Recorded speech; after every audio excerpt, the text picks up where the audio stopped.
Okay, I'm going to call the meeting to order at 6:45 p.m., halfway between 6:30 and 7. I do have a change in the agenda, and that is to add resignations to the agenda.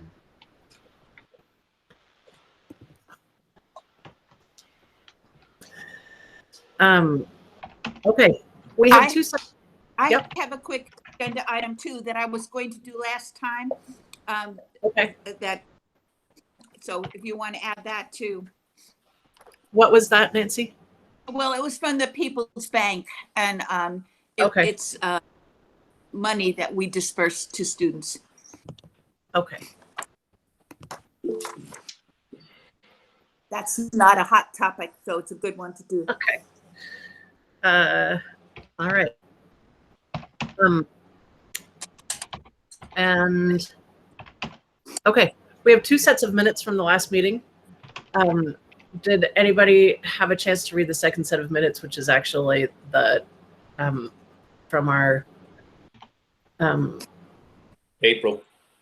from the not the short sign something meeting, but the actual official regular old meeting from April. Did anybody have a chance to read through those minutes? Yeah. I didn't. Yes. Okay. So I'll take a motion to pass the minutes from April 24th, I believe it is. So moved. Okay. Second.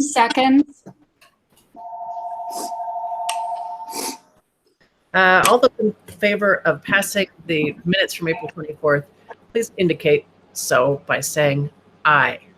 Aye. Aye. Is that April 5th? It could be, yeah. Okay. Sorry.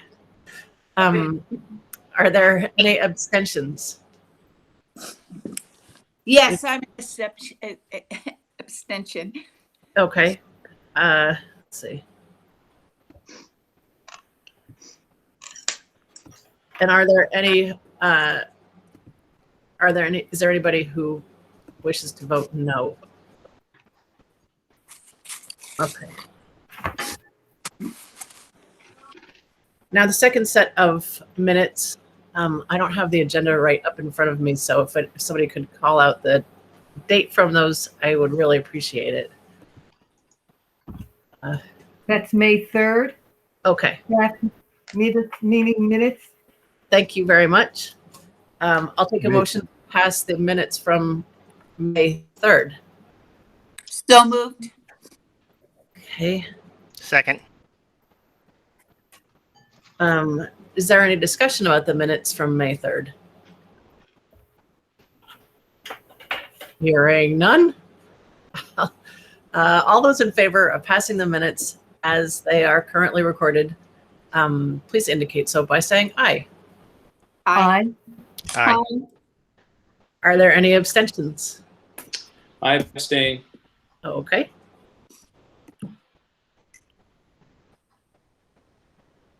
Is there anybody who is not in favor of passing the minutes? So both sets of minutes have been passed. The next item on the agenda is public participation. Is there anybody here who has something that they'd like to have addressed which is not related to an agenda item?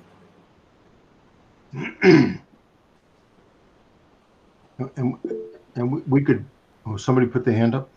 Yeah, Colleen put her hand up.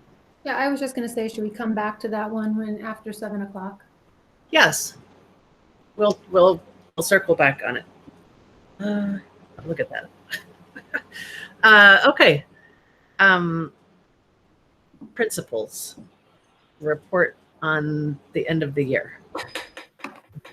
Would you like me to share my screen? Yeah, I think that would be good, Jen. There's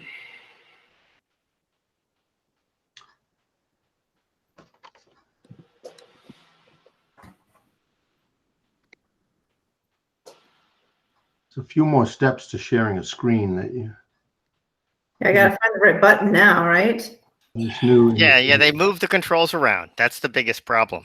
They did move them around.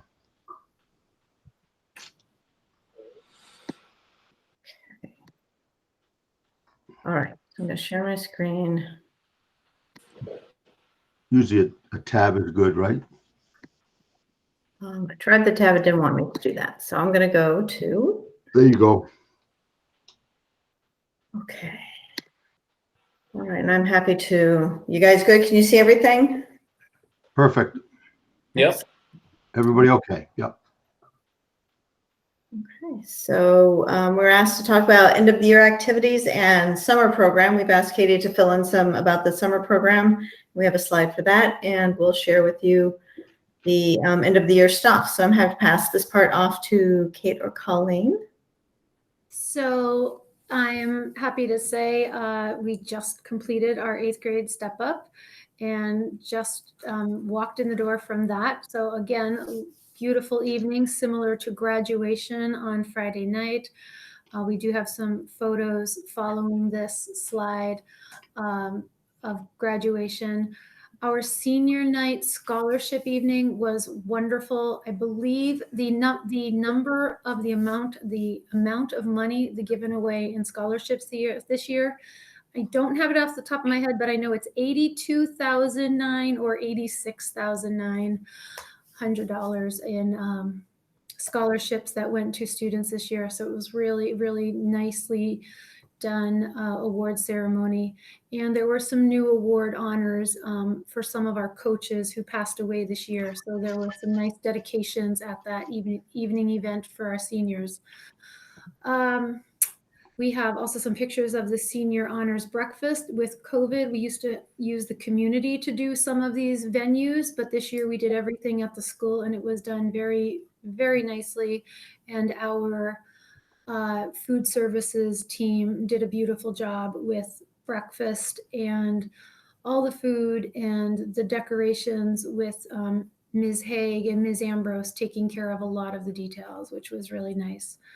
We had a spring drama production here at the high school. The students did I'm going to say the name wrong, but it's the Extraordinary Brothers Grimm, Stories of the Brothers Grimm, I believe. And Ms. Aylward and her class presented it in about 7 events, 7 showings of the play to small groups of classes.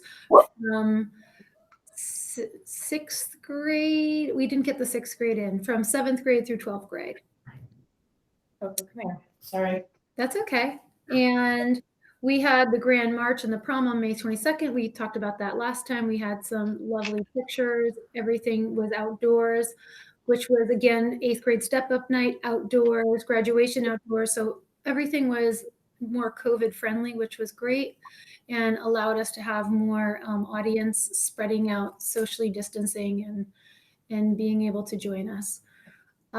K through 6 step-up day. We have just, I believe every classroom had met their teachers, K through 6 for next year. And we even had some of our new teachers who are coming from different states Zoom in to meet the students, which was really nice for step-up day.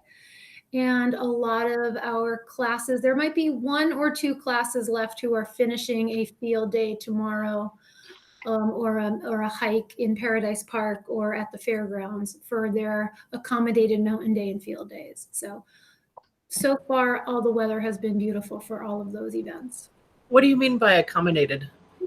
Meaning every year we take the students to a mountain, Mount Cube, Moosilauke, Ascutney, and a whole class, K through 6, climbs their next mountain to their next classroom heights. And Ms. Ewald, our retired PE teacher, always organized that, but with pretty much no field trips was kind of our decision at the beginning of the year because we had all the requirements with buses and how many people on buses. We did all of our field trips this year within walking distance. So the teachers did an accommodated field day, mountain day event. And we also kept our mountain day t-shirts for all of our K through 6 students because last year we delivered them to all of our students to their homes, and they sent us pictures of their own mountain day with their families. So some of them still might do that. And yes, somebody chimed in, an amazing kindergarten screening, I think in all the schools in the SU, but Windsor did theirs for 4 days, Monday through Thursday, 2 weeks ago. And it was very, very successful, very organized. And thank you to Angie Dower and the team of all the specialists who organized all the stations for the kindergarten screening. Okay, and just a little bit about what's going on in Albert Bridge. Each grade has done a celebration of learning. They were all able to do it outside, which was great. Short but sweet. It may be a pattern that we follow in the future for some of our concerts, so they're not marathon concerts. Lots of fun there. And this weekend, the money that you guys approved for the Burl Hinton Fund supported the taiko drumming group. And they came over and they shared with us about an hour and 15 minutes worth of music before the storms came blazing in, which was also a lot of fun. Super shout out to the partnership with the library. It's been great working with them. We're looking forward to more collaboration there. Walk and Bike to School was a success. We had both our school resource officer, Paul Favreau, as well as Chief Frank join us and support the kids as they came in. Lots of good connections were made with our community during that time. Our 6th graders did kind of their class trip, which was really a local trip. So they stayed overnight. Well, they were going to stay overnight, except the weather was not going to cooperate. But we did end with a great activity around the campfire and some trust and confidence building with them. And today they did their trip, canoe trip, down the Connecticut River, and that was a great success. I'm going to see if I can't mute myself while I can't see my screen. I'll pass this off. Let's see. I can't, sorry.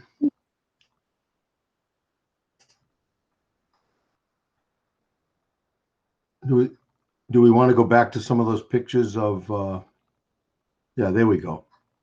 So these are some of the highlight pictures from graduation. I'm not even sure who took them. I'm going to guess they were Mr. Taft from the back of the space, but Elizabeth had joined us and Amy had joined us, and it was, I think, a lovely evening. Again, beautiful weather and amazing speeches all around all evening, and it was really nicely celebrated for our seniors. And a special thank you to Mr. Jim Taft and his crew for the grounds. They were beautiful. This was our senior breakfast in the morning at school and them rehearsing. And the next one is a couple things that were happening in the last couple of weeks. Our 1st grade was doing different special days each day in the last 2 weeks. And one of the special days was camping day with the 1st grade. So the teachers created tents at every desk, and every child had their own tent in the classroom. And then they went to Paradise Park for campfire and some adventures. And we also had all of our high school classes, 9 through 11, do their individual underclassmen awards with their teachers in each pod. And they celebrated here in the theater. And then we had we had one of our 4th grade pictures who were doing some of their fun and game events with their field days, a little twister outside in the outdoor classroom.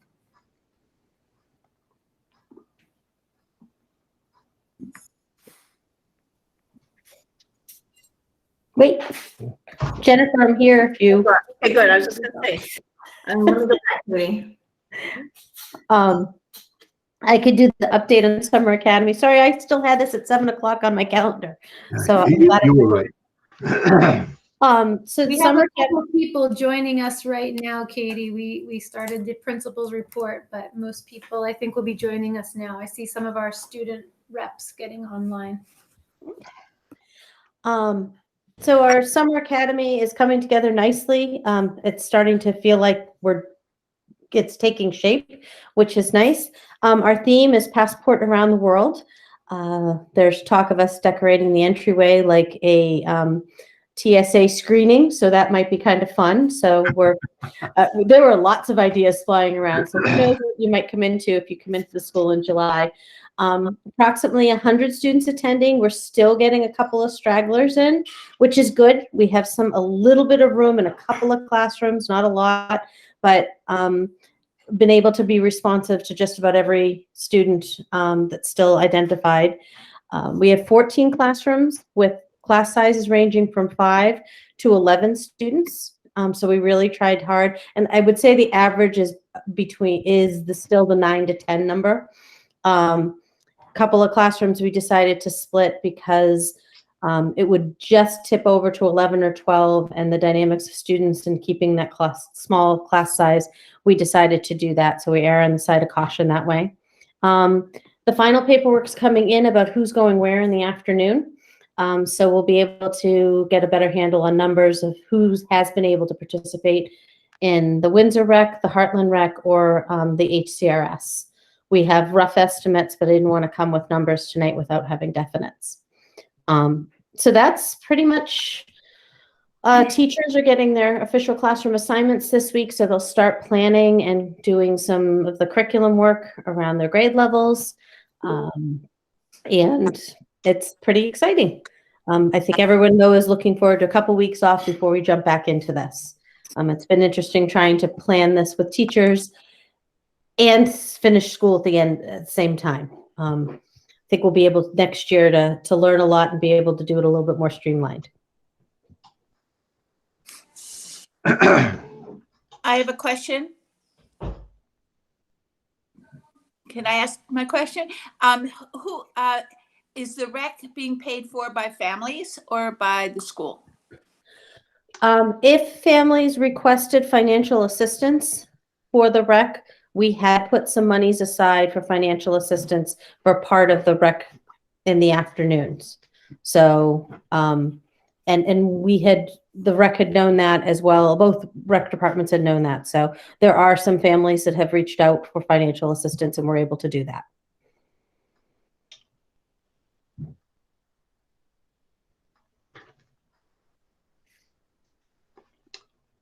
Those numbers have gone up though, Katie, huh? I mean, I know that early last week, we were around 75. So it looks like people are either starting to change their mind or paperwork is just rolling in.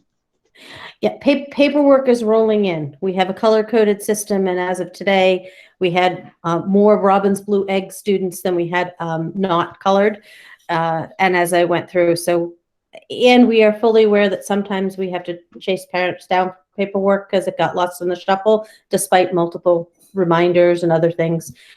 So that it is, and we are still taking on a few more students. So we think we'll land, I think total we had 140 students that we had at least identified and asked. That number might be a little larger, but at least on paper from what we tracked. So having the 100 would be fantastic. And it's just the right number for the staffing we have.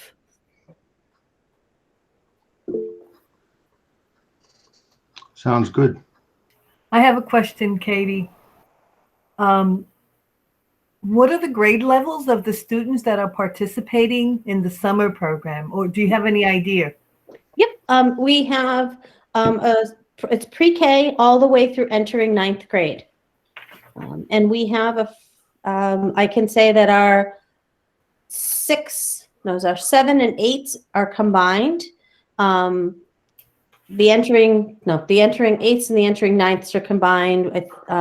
5th stands alone, but we have a pretty robust pre-K and K group. So, and it's spread all the way through. I think our largest numbers were in 2nd, 3rd, and 4th grade, off the top of my head. And the high school is also doing a small program for students there who are working on finishing their proficiencies. And that's also a joint effort with folks. So the high school students are being taken care of as well, but just not part of our program, but doing something different. Yeah, overall, there are 6 teachers working with the high school students doing credit recovery.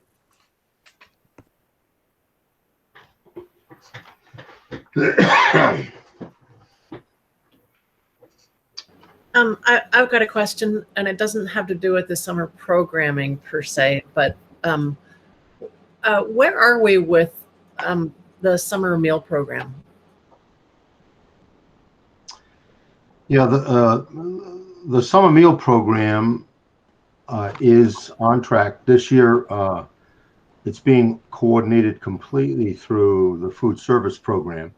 Wendy Moody, who's on right now, she used to be the designated coordinator in the summers, but Craig felt he had enough help with his staff to do that. So there are, I don't know how much information has gone out to parents, but I know that there are 2 or 3 stations in each of our 3 districts where food will be available.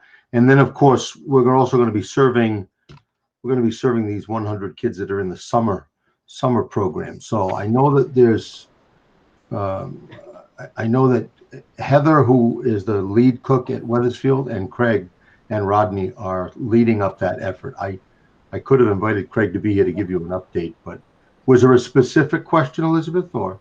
I wondered whether there was going to be food coming over to Albert Bridge. I don't, Jen, do you know if that's one of the stops? I don't know. Last I talked to Craig, we were hoping to find a volunteer who could come do it. Right now, we don't have anybody who's willing to volunteer their time to come do it on a regular basis. You mean to come and be at that site? Yep. I can follow up with him, Elizabeth. I know that the Retired Seniors Organization sent out a request for volunteers to be at the stations that would be providing students with lunches, and they were looking at only 3 stations. I think I don't remember West Windsor. I'll check. I know Kennedy Pond is a drop-off point. I know the rec center, I think, is still a drop-off point, and I know that the under the bridge there, I can't remember now what they call that, but yeah, there are 3 sites in Windsor, I think. Oh, and the bandstand. So I know that's happening. I know Wethersfield, I think, has the fire station and the school, and then I think Heartland, it was the school and the North Heartland Mobile Park. So I feel strongly that there be at least some effort made to get it over to West Windsor, since coming over to Windsor for one to pick up a lunch, it is a little bit onerous. Yeah, and maybe it does. It's possible, Jen, that because in order to have a site, he has to get at least a volunteer, or we can even pay somebody if we want to. But I think he has to get a volunteer to be at that site, right? Is that the issue? That's my understanding. And right now, I don't have anybody who will do that. Who will be at the lunch site? Correct.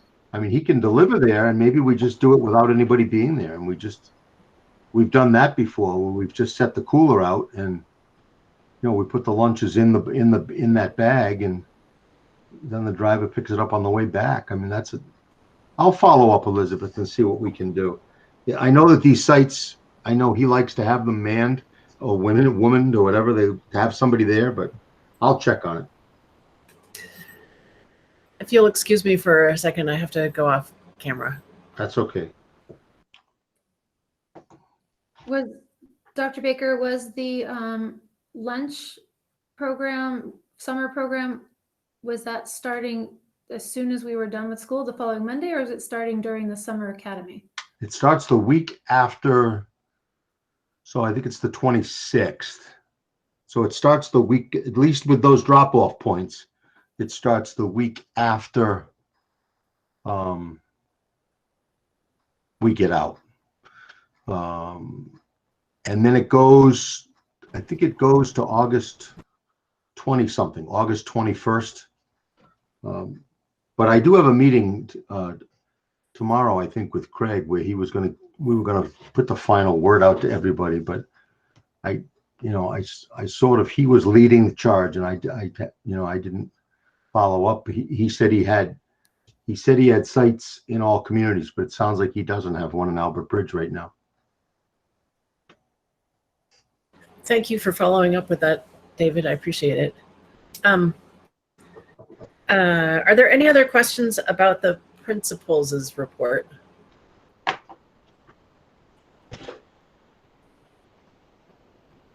All right. Thank you very much, principals. And excellent, excellent year. Thank you. Thank you so much. That was a good one. I hope it was an eye-opening year for you all. Will you be taking time after your break to kind of, after you unwind, to have a backwards look at this year versus last year? Or are you so over last year that it's way back there? We agreed as an administrative team to take time off until the summer academy starts. Right. But after that,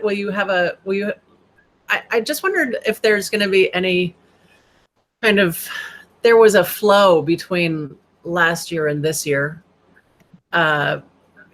Thanks in part to the way that the Agency of Education rolled out their guidelines.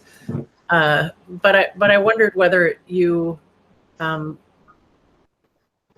guess for the sake of posterity, have made any sort of inventory of what worked and didn't work during the shutdown, and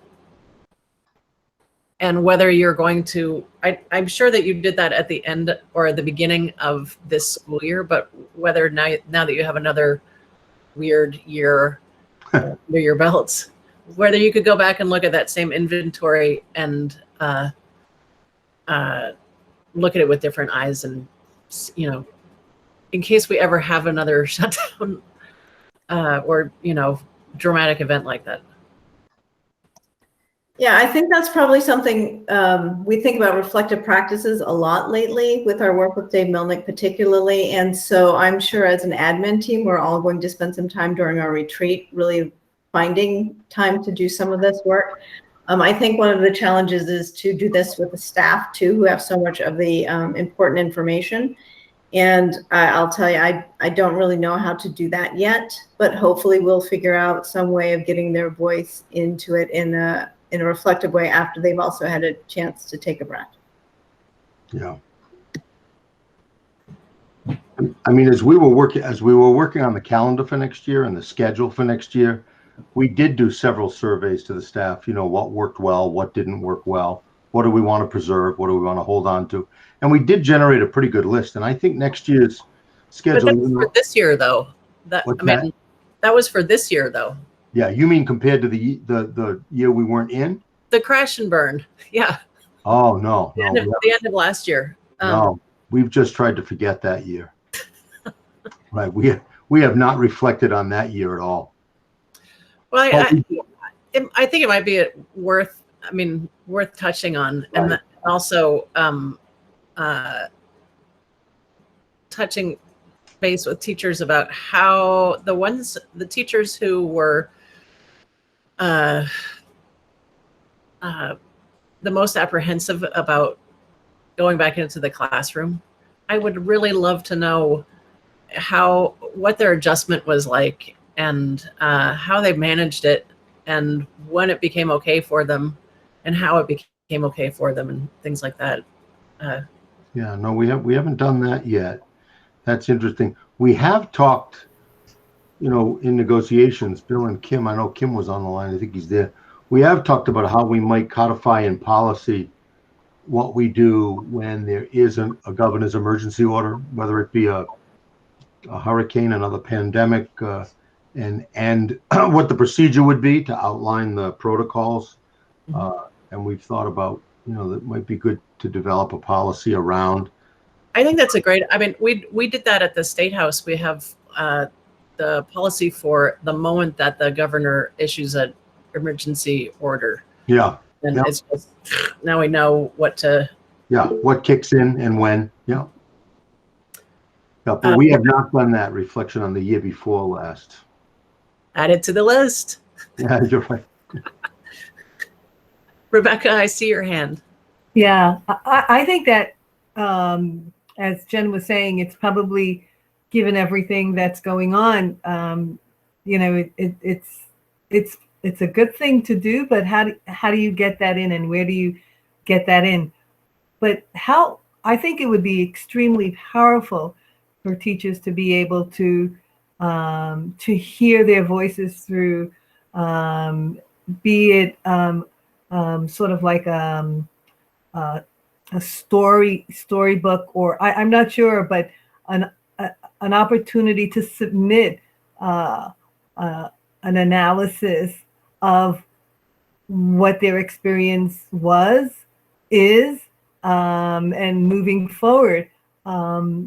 Because I'm sure that many teachers did not have the opportunity to share with other teachers what was on their minds, although there was those conversations going on. But it would be really wonderful for teachers to be able to hear what the experiences of maybe other teachers were, and just be able to know that they were not alone in this extremely challenging time.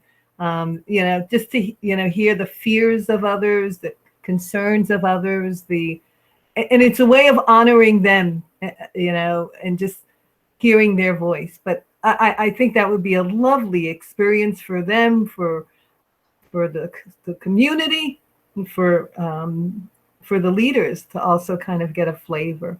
I was just going to say, and also the principals, you must have you sure had a lot going on in the beginning of the school year, and you wrote it all really marvelously. But I don't know how you did it. I mean, you must have also had a lot of apprehensions yourselves, and not to mention changing things up, and boy, I mean, I really hand it to all three of you. Colleen, I see your hand. I was just going to say, I think we planned and planned and planned, and we asked our COVID safety team for a lot of meetings before we started the school year. And I think there was apprehension to actually start and take that first day. And then I think we delayed it just a few days to start a little bit later than what we had planned. And I think I'll speak for me and my partner, Kate, what we found when we actually started school, that it was easier to handle the concerns once all the children were in the building, and we could see that people were happy, and they were happy to be with their teachers, and we were teaching them all about safety, and it was less anxiety for us once we were here versus the worry about the unknown without them here. So it was good to take the step to make it happen and start the year. Thank you. Thank you for taking that big step. That was huge. That was really, and you did it marvelously and gracefully. Thank you. Does anybody else have any other questions or comments? Wait a minute, I'm looking at.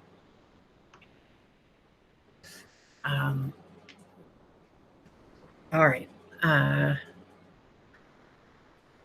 David Baker. Yeah, and I can on the agenda. Yeah, right. And I can be fairly brief. One of the things I did think at graduation, at the high school graduation, that relates a little bit to the question you were asking, Elizabeth, is I think what made the transition so smooth also was that the students really stepped up. Do you know what I mean? I mean, I think I might have joked with some of you last summer, or as we were preparing to open, that you just didn't know how they'd respond to remote instruction, or whether we'd be able to keep the masks on the little ones or on the seniors. But as I said, you watched it unfold, and they basically, with some exceptions at times, but not very much, they did what we asked them to do. And that made it easier for the teachers to do what they needed to do, which made it easier for the administrators. To think that kids had to go from a lot of movement around the building and specials to being in these pods and being masked all day and distanced all day. I mean, they just really stepped up. So, I mean, I saw that from K right through pre-K, right through grade 12. So that was helpful. And one of the things that happens to my life during this week, right, starting basically tomorrow, is we also do all the other graduations across the district. Tomorrow night, Weathersfield graduation at 4:00. And then Heartland is the next day on Wednesday. These are 8th grade graduations. Weathersfield has now been scheduled for inside. Jean didn't want to risk it. Heartland's still going with outside. And then Albert Bridge has their 6th grade send off on Thursday morning. So it's always fun because it really does kind of bring the culmination of, and it's amazing the work that goes into getting ready for these events. So I just think that the planning that goes into these graduation events, the senior breakfast, it's just beyond belief, and it's always just good to make the rounds and to see the kids. And I really felt like I tend to be one that's in and out of the buildings a lot. I didn't do that this year, mostly because I wanted to play it safe, for some personal reasons, but also I didn't want to. I considered myself part of the public, so I to some degree. So I did get in, but it was not quite as much. I'm sorry, just quickly to clarify, I believe the Albert Bridge graduation, I mean, I hope it's on Wednesday and not Thursday. It's on Wednesday. It's on Wednesday. Morning, Thank you. Thursday. Not Thursday.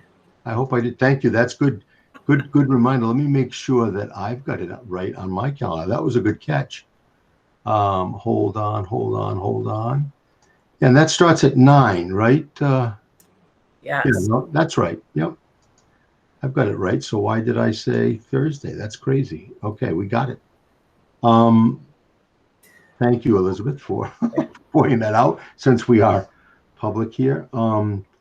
Also, I really wanted to do a quick shout out to the Anti-Racism Task Force. I really think that an Equity Task Force, that group has met 3 times now with Dr. Melissa Crum, and she's done an incredible job of feeding us resources and having us acknowledge, that in order to be anti-racist, you really have to understand what racism really is. And she's brought us, I think, a lot deeper than I thought we would go. And we have one more follow-up preceded by a fair amount of group homework to do to really dig in and unpack the policy even further than we have. So I think that's been really, really helpful.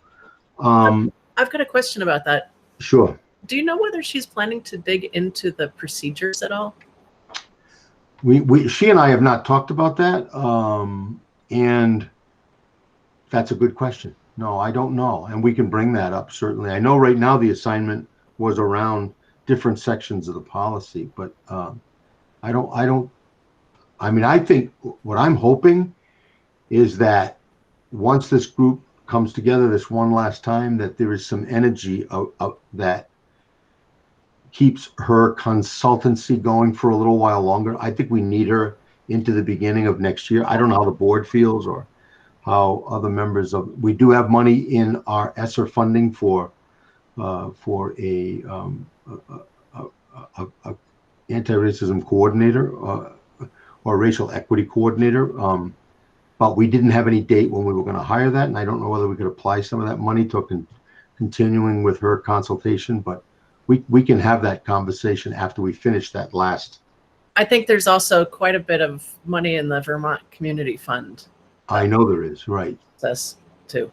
Right, for this kind of work. Yep. Yeah.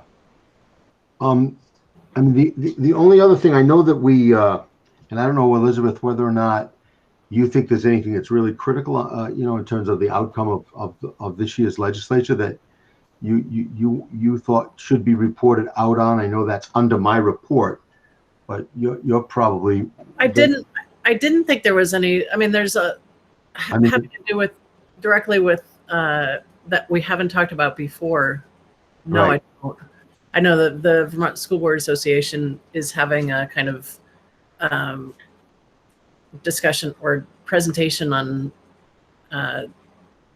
legislation, but we've talked about it as we've gone along, and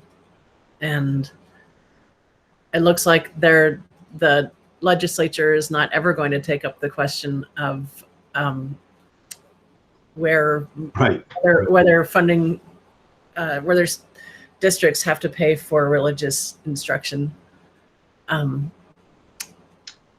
because that looks like that's been solved for us. It looks like it's coming through the courts. Yeah. So, yeah, outside of what we've already talked about, I don't. Yeah, that's what I thought. So I didn't know of any update. The last two things I don't know, and maybe we're going to talk about this later on. I think we probably, and this gets back to the reflective piece, I think all of the boards, all three districts are planning a retreat. So I think at some point we should set a date, in July maybe, or early August for a Mount Scottney School District retreat, and maybe you had that on your agenda.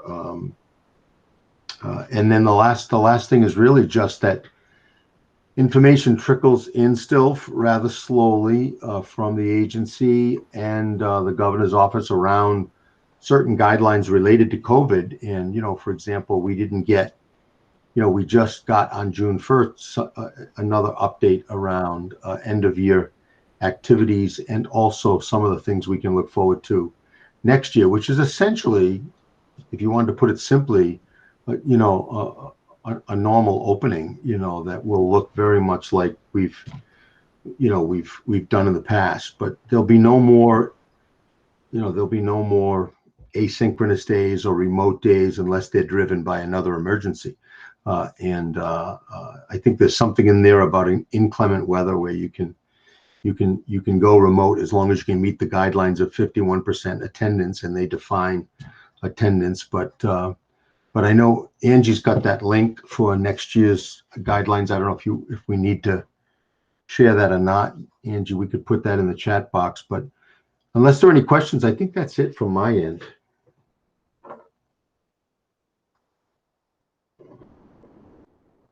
Most of the other stuff's on the agenda.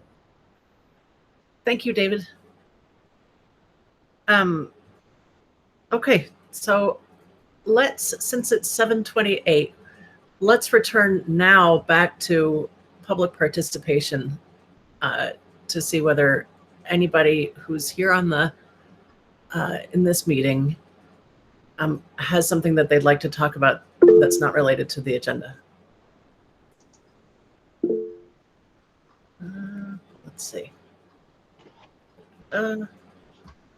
Anyone? I can't see your hand, so just shout out if you need.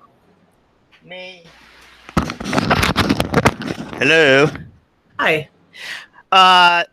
So this is not on the agenda. It's not school board related. It's I'm wondering if somewhere on the district or a Scottney school board website, if information is being planned or could be posted about the structure of the after-school programs within the district, and even within the SU possibly. As a parent, I couldn't find any of that information. And I'm assuming it's not quite organized yet. So I'm wondering if that's available. I know there was some discussion about the program at Windsor for ABS students and whether or not busing would be available or not. So that's my question or concern. No, I think it's a good question, Bill, and I think you answered it pretty much for yourself, and that is that that it's a work in progress right now, because those agencies that provided, the rec centers, Bridging the Gap, we had an agency sort of partnership for the PAWS program in Wethersfield. We're in the process of really working with them. They had to restaff, to be able to, because they were shut down for 18 months. So it's really, we're in touch with all of those programs and directors. And I don't think I think once we get something up and running, I don't think transportation from Albert Bridge will be an issue, but I think we've got to get the programs up and running. It's part of what slowed us down with the summer academy, because we thought some of those partnerships were going to come forward for summer. And for example, Bridging the Gap, BTG just couldn't find a director this summer. They think they have one for the fall, and I don't know, Katie, whether you have an update. But anyhow, it's a great question. I think stay tuned. I think in July we'll have some information, and we'll get that out to parents as soon as we can. Thank you.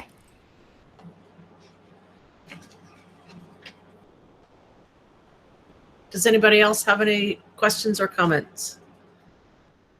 Not related to the agenda. Okay, then let's move on.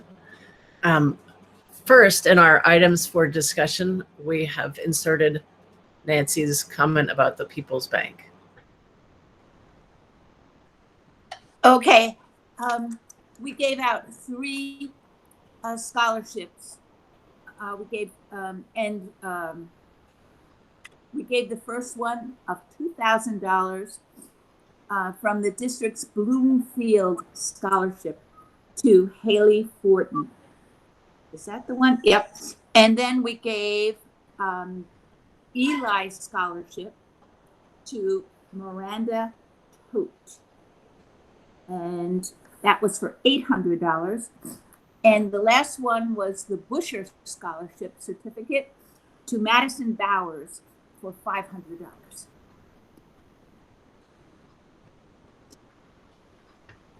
That's exciting. Thank you.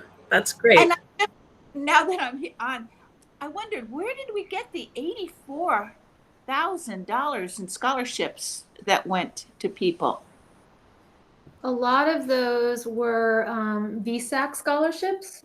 There was, I think, quite a few Gilman scholarships, which are about $6,000 a year for the 4 years of school. Those are nice ones. There were quite a few scholarships. I don't have them all in front of me, but there's a long list. Booster Club, Pizza Chef, Ramunto's, Elks Club, Lions Club, Rotary, just a lot of different scholarships. BPA, golf, different colleges in memory of deceased coaches. That was wonderful. Thanks. Does anybody have any questions for Nancy? Okay, thank you, Nancy. The next item on our agenda is student rep, and I'd like to just talk broadly for a minute about. I would like for us to talk about not only student representation but also teacher representation on our board. Not in both cases, not voting, but having a voice in and also buy-in in where we are headed, and giving us feedback about how things are moving along. Elizabeth, this is David. I think that, yeah, we could think and flesh out the teacher rep piece. We haven't done that in the past, only because historically, the association, has always appointed a couple of teachers to be at every board meeting. That may be why Kim Brink is here today. It might be why Chris Osgood is here. It might not be. But I know in the past, they've always made sure there was at least one teacher at the board meeting. But that doesn't necessarily mean that it's a teacher that brings voice to the board. Well, I invited Kim to come actually this evening, because last year, when we were doing the finishing touches of Portrait of a Graduate, he and I had a discussion about how important it was to get all kinds of, not have this be a directive from the board, how it's a push from the community, it's a push from teachers and students and community members, and everybody has to have all of their hands on it. And And everybody's voice has to be part of the part of it. I don't want to mix metaphors, so. But I think it's important to have feedback and input both from all of those groups. So, anybody have any thoughts about it? Anybody?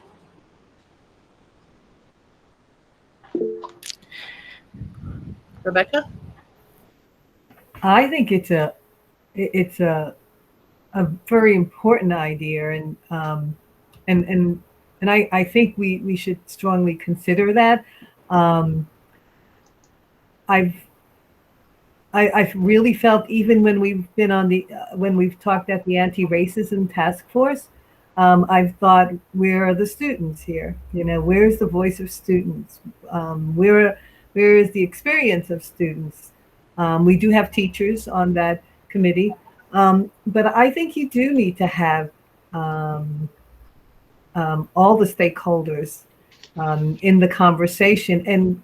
And what I'm seeing is, we don't always get a large community participation on, and so if you don't have that, and the only ones that are really attending these conversations are the board and administration, those are the voices that are going to make that you're going to hear. So I think that's a great opportunity. It is a way to get different stakeholders from the community engaged, involved, and hear their input. So I think I'm really excited. I think tonight we're going to hear the voices of students finally, and that I'm excited to hear that. And I would like to hear teachers also participate in this conversation. Thank you, Rebecca. Elizabeth, did you have thoughts about what might be the right vehicle or the right protocol? I see Nancy's hand went up too. Or Nancy said she agrees. Or maybe Kim. I don't know if anybody, thought about what might be a good format for that. Well, I do have an idea about that, actually, and we'll get to it in just a bit. I do, but we have to first agree in principle that it's a good idea. Colleen, I see your hand. Well, I just wanted to say that in our buildings, we have regular connections with our union representation from Mr. Brink Johnson as one of the presidents and the principals. And we did a lot of work as an admin team with all of the union presidents this year. So we were thinking of maybe there were some ways to have more of those meetings SU-wide, kind of like the way we did this year, to maybe have less of in the building, just our building and our. Yep. Not that I would give that up, but I'm just saying more of us that are hearing the same message. It was nice to have those together, and anytime we could free up another meeting is always great. So, but it was one of the things I really appreciate about Kim and Catherine working with them, is that they do work really well with Kate and I, and they are asking us questions like, this is just for information purposes. We just want to make sure we're answering it correctly and that we have got the right information. So there's I think a very nice open door between the two groups to have open dialogue and get straight answers to everybody. I appreciate that, Colleen. I have talked with, I know I've brought this up before, and I've talked with teacher friends from across the nation. They all say it's not a thing, that it's a regular, that it's a regular thing. Teachers have the ability. Have the ability to give input when the district or supervisory union is moving in a new direction. It's not the same as talking about your contract or talking about, you know, this or that. It pertains to everybody. So it's a stakeholder thing. Anyway, we'll get there. Right now, we have the luxury of having a one student or more than one student.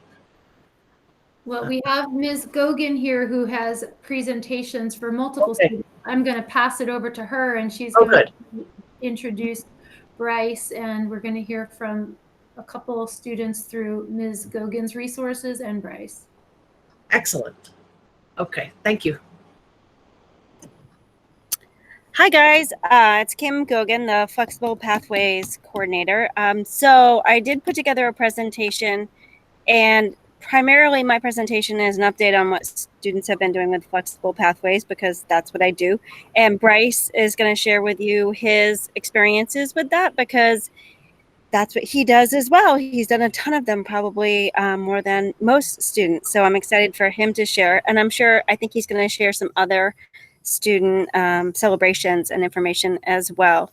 I have a PowerPoint that I made, but it's pretty long. I could probably talk and share student voices for a long time.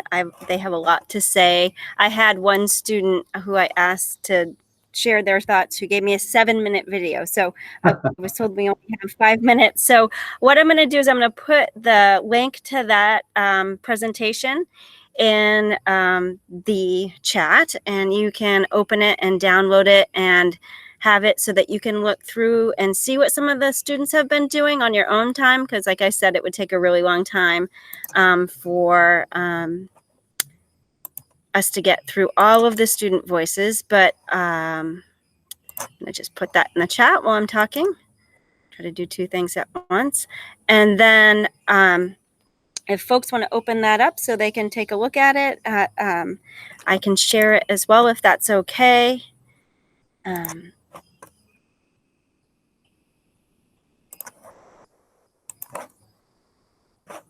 I'll just run through it quickly because I told Bryce that he was going to have the majority of the time to just talk about his some of the things that he has done. Boy, this is really bogging down my computer. So as you can see that with the presentation that I gave you, it's really just an update with a list of all the different things kids have been doing to personalize their education and to choose the things that they want to do that help them be better prepared for post-secondary. So as you can see, there's lots of different things that kids are doing, and this is even during COVID. Most of this has been the last 2 years, but we have such a great flexible pathway system that allows kids to do so many great things, from community-based learning, work-based learning, passion projects, things outside of school that they get involved in that we give credit for. Like I said, there's a bunch of student voices in here, a couple audio recordings, video recordings, and students sent me written voice things about some of the things that they've done. I'm going to let you go ahead and take a look at this on your own so that we can give Bryce the floor and let him talk about his flexible pathways. Bryce, if you want to do that, I will go ahead and put up those pictures that you gave me, and so that you have them there while you talk, if you want to do that. Good evening, everyone. I'm Bryce Moody. I'm here to give you a little bit of an update on what Flexible Pathways has done for me and multiple students that I go to school with. So I have done, at least on that list, I read off 3 of them that I'm currently part of at the moment. And so I am currently part of the Red River Think Smart IT program through this summer to learn a little bit more about information technologies, as that's what I'm going to go into for career and get my degree in. I am part of the Norwich Police Cadet program. I spend numerous time during the summer, it's year round, We do different training skills and events, and you learn aspects of leadership. Last spring, when COVID hit, I decided to obtain a PE credit using the Vermont Police Academy training standards. So I was able to do that all throughout the COVID pandemic on my own, which was pretty cool and a different experience. I also take criminal justice through Springfield VOTEC, River Valley Tech Center, and I love it. This is my first year there, so that's another benefit, is that I get to choose what I want to do, and it's something that a lot of kids enjoy. I know so many kids that go to Hartford, they enjoy their schooling so much more when they have a passion and it's what they want to spend their time doing, and it means something to them to be there. I can't stress enough how much I enjoy all of these things. So in the top right corner is a picture of the New Hampshire Police Cadet Training Academy that I have attended the last 2 years, and I leave next Wednesday to finish out my final year. On the bottom, on the right, I'm doing a push-up for my PE credit last spring. On the left, I'm doing a 5K supporting law enforcement over in Canaan, New Hampshire. Just to the right of that, I'm doing CPR and AED training, which I redo every few years. We've done scenarios and cases and looked at trials and different judicial systems through tech school. And it really, all around, it really allows you to open up your schedule and decide what you want to do with your own future. It's pretty awesome.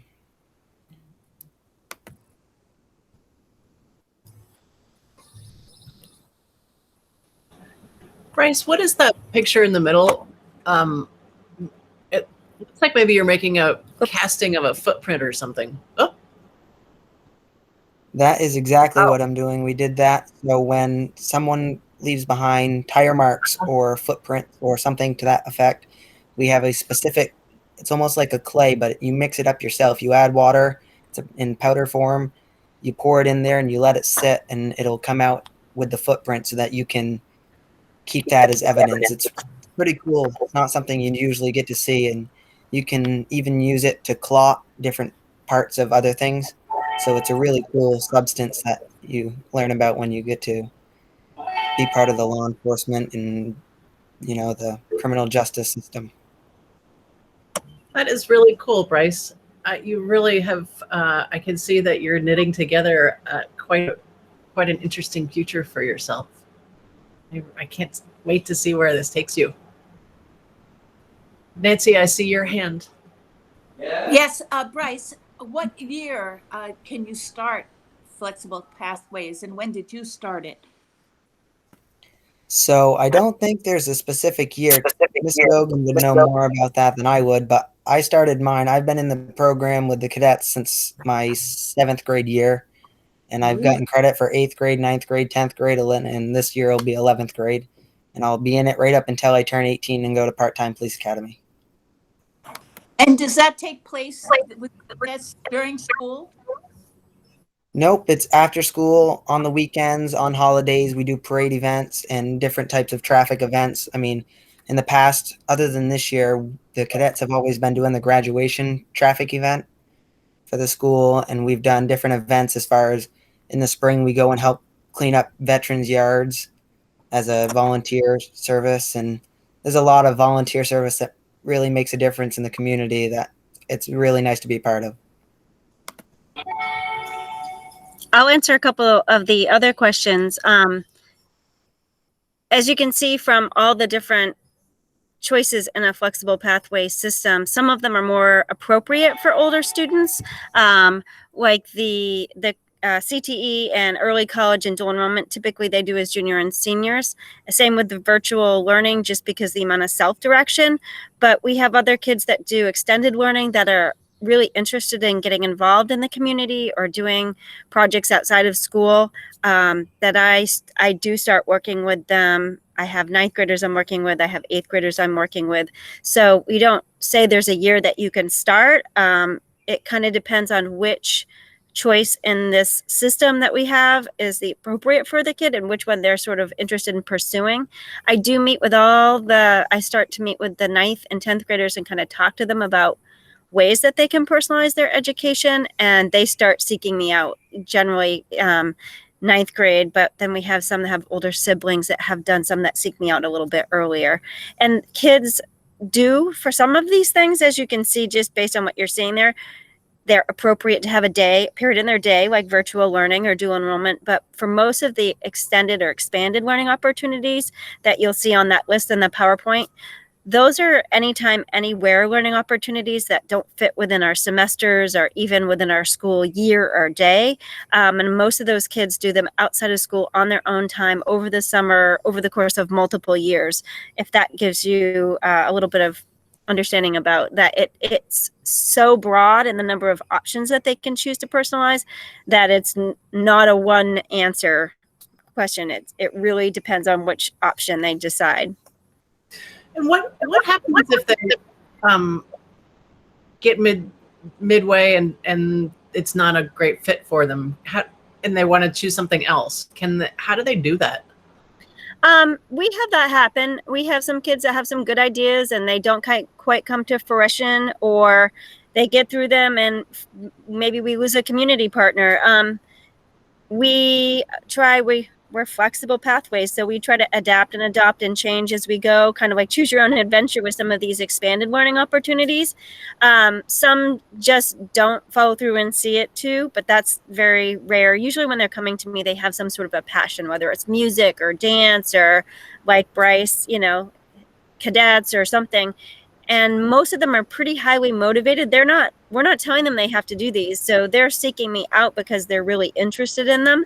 But we've had them where they just didn't pan out, and we find the next best thing that we can for them. I mean, part of my job is, if a student has an opportunity in mind, to help bring that to fruition. But if they have an idea and they need help finding a community mentor or a program, I'm also the one that goes out and finds that opportunity.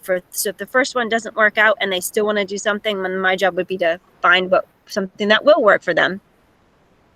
So Kimberly, I have a couple of questions. Sure. And one is, I know many times students don't really know what's available in the community. They really have no idea what is it that they want to do. So one, is there an interest inventory that all students are sort of exposed to early on to get a flavor of maybe where their strengths lie? And two, does the schools provide some sort of either career opportunities for students that, that align them with community opportunities where they can just go and get a sense of whether it's not so much whether it's something they would like, but just to find out what it's about?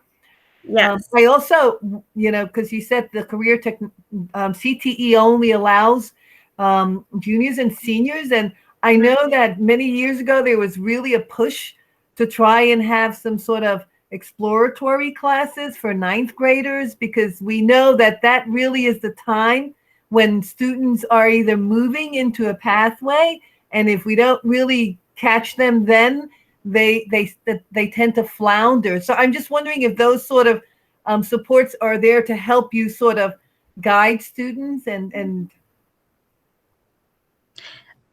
yes, and yes. I guess the first one that you asked was about an interest inventory. Our ninth grade academy, that's really part of what they do.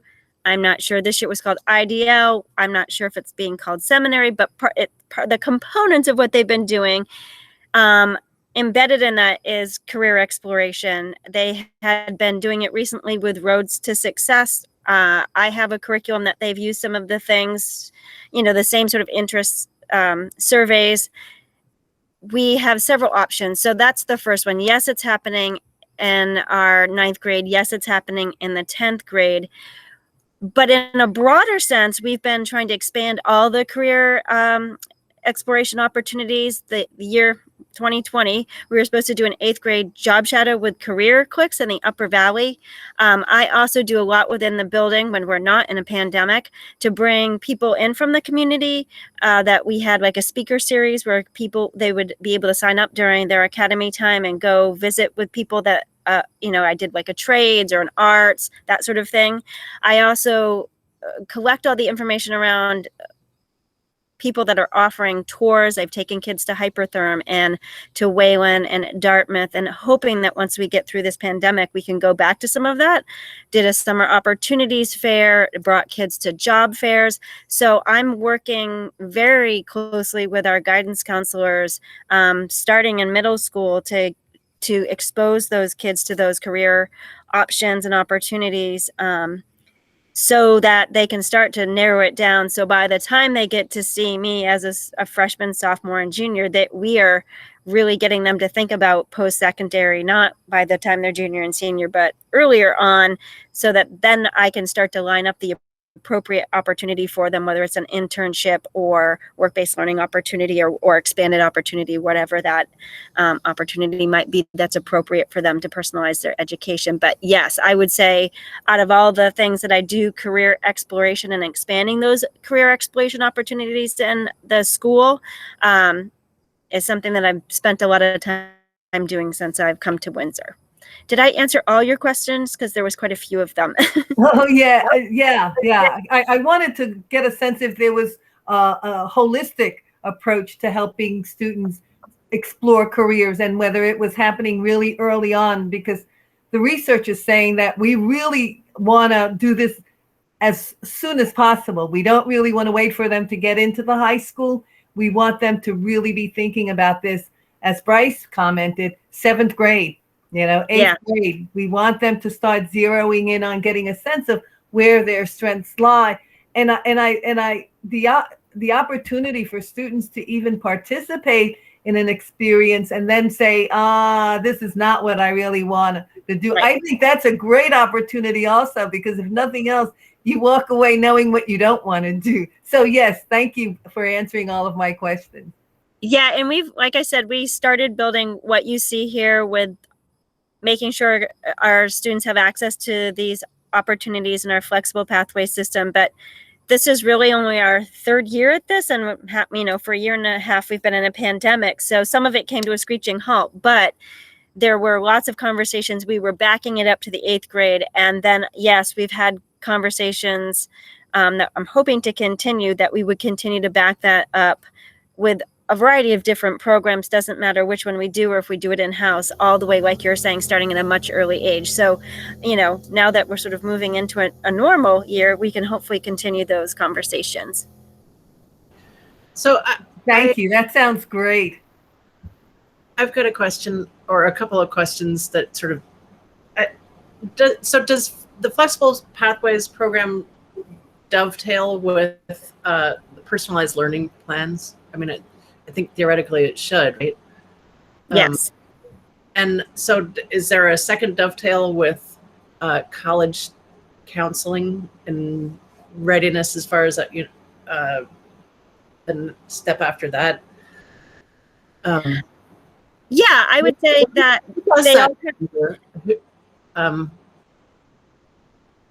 who is the college counselor at Windsor, and do they work with you, or is it you?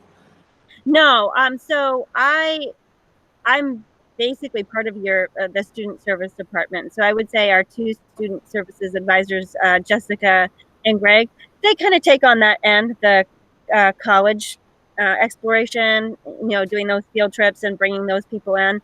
I work really closely. In fact, we probably meet once or twice a week, and we work together to support students' needs. So they're regularly meeting with their students when they find out that they have a kid with an interest or something that might fall in my wheelhouse.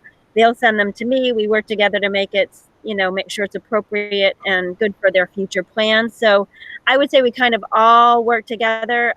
They really got the college piece down and do it really well. And a lot of the pieces, aside from CTE and dual enrollment, we didn't really have well developed prior to a couple of years ago. So I'm really trying to build those, because having worked in New Hampshire, where they've been doing ELOs or extended learning opportunities for quite a while, I had some of that experience to sort of bring to the table along with work-based learning. So I would say it is definitely happening. I don't think it's any less than it ever was. And it just kind of complements and sort of brings it full circle. You know, it's more well-rounded. It's not just college. It's, you know, I'm trying to connect people in other ways to trades, to whatever it might be, in addition to, and supporting them with their college goals. So if it is college that's their goal, then I'm going to send them in the, you know, dual enrollment, early college, you know, that sort of, or internship direction in cooperation with their student service advisor. Did that answer your question? Well, I guess it was sort of part of my question was whether the outcome is predetermined, whether it's go to a trade school or that or I don't know. I'm picking the wrong words. Or if at the last minute the student wants to takes all of that experience and decides they want to go to a liberal arts college with it, you're able to pivot to help them to. Okay, that's what absolutely. And I mean, I think you have to, and I think someone mentioned it earlier, sometimes finding out what you don't want to do is just as important as finding out what you do. And I definitely have a lot of that. You know, I've taken kids to Dartmouth and they think they're on the career path for, you know, even as juniors for the medical field, but they get there and they realize after going with me, you know, to these experiential days that they can't stand the smell. So we pivot. We definitely look at the next thing. So absolutely, I would say flexibility, adaptability, and pivoting is something that's happening on a regular basis for sure. I've had lots of kids, you know, come to me like, oh, I want to be a hairdresser. And by the time they've done some, I have a self-paced, if they can choose career exploration that involves job shadows, or they can do one online. They get ton and they're like, nope, that's not what I want to do. I want to do this. And that's happening. Actually, one of the videos, and there is one of the students that took one of the career exploration classes with VHS as a senior who thought he wanted to go into hospitality, and now he's changed and he wants to go into something else. So you'll see in some of the videos too, the kids talk about that pivoting kind of process of elimination, but at least they're doing it now and not once they get to college. So I think we've come a ways in that respect. I just want to also say, Bryce, I think what you're doing is really great in terms of, I know that more colleges are looking, and I'm not sure what your plans are for the future, but more colleges are looking at students that have had that hands-on experience and a combination of the academics. They just are looking for a more rounded student. They're the student that purely is on an academic track and doesn't really sort of have any experience other than just classroom experience.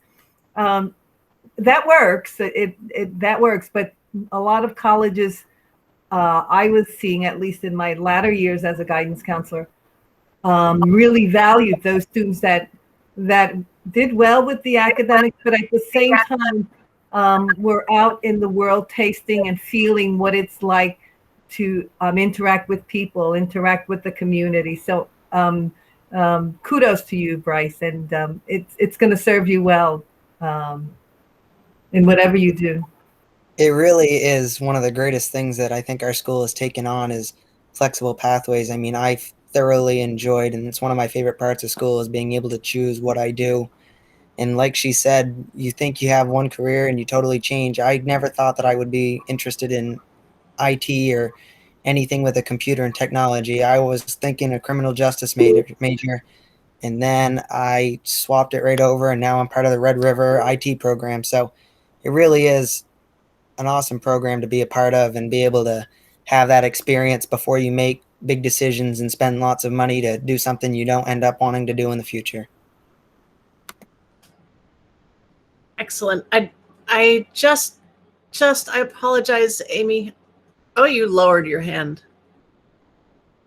Amy, you had your hand up and now you've lowered. Yeah, I did. And I do need to say this. I was thinking, it doesn't matter. But it does, because we had the perfect example of flexible pathways in just a slightly different direction at graduation. we had an extremely talented young lady perform at graduation with her cello. And those of us who have spent any time at Windsor know that there isn't an orchestra. So for this person to become as talented as she is, there needed to be more than just a parent taking her to cello lessons. It was a number of people in the school who supported her. She said, I want to continue playing cello. And there were some people who said, well, let's figure out how we can do that. And they supported her. And oh my gosh, was she amazing or what? It just brought, all kinds of chills, all kinds of feels, you might say.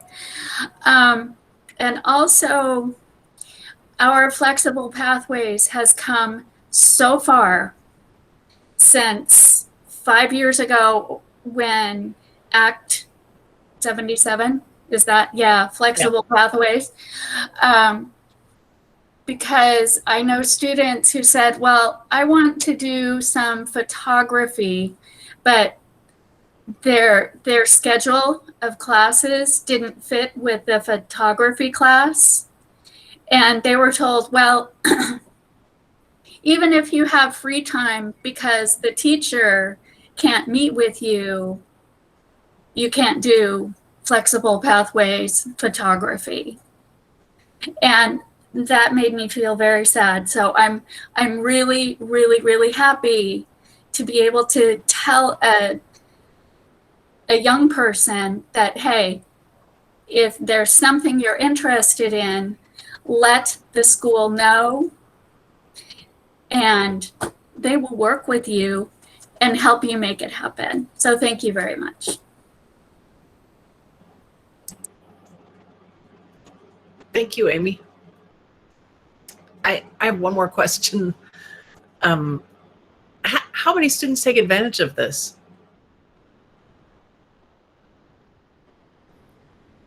Well, it varies. I mean, I have right now probably 37 on my list for the summer, but some of those are ongoing. They've been doing them for a couple of years, passion projects. I have one in a student that does Irish dance. I have one that started in this spring. She's carrying it over to next year. I have one that's doing around music. So the ELOs typically, they don't fall within a semester, so it's hard to say for sure, but I'm happy to share. What I do have is I have a spreadsheet with all the data from the last 5 years. So I can share it. Colleen, I think you have that, but I'm happy to share that with the board. I'm not sure I could put my fingers on it without making you wait, but I have everything, and then it's broken down to exactly the different categories that the kids did. So I've been trying to disaggregate that so we can see, and we've actually, you're right, Amy, we've seen it it's growing exponentially. And when I first came, kids were like, I don't want to do Flexible Pathways, you can't make me. And now literally I have kids coming to my door, I would say every day, not every day, but a couple times a week. I've got kids this time of year because school's getting out and they're thinking about summer. I have a lot of kids just dropping by to see me on a regular basis with ideas and to talk about this and talk about that. And, some of them I have like a tickler file that I put on.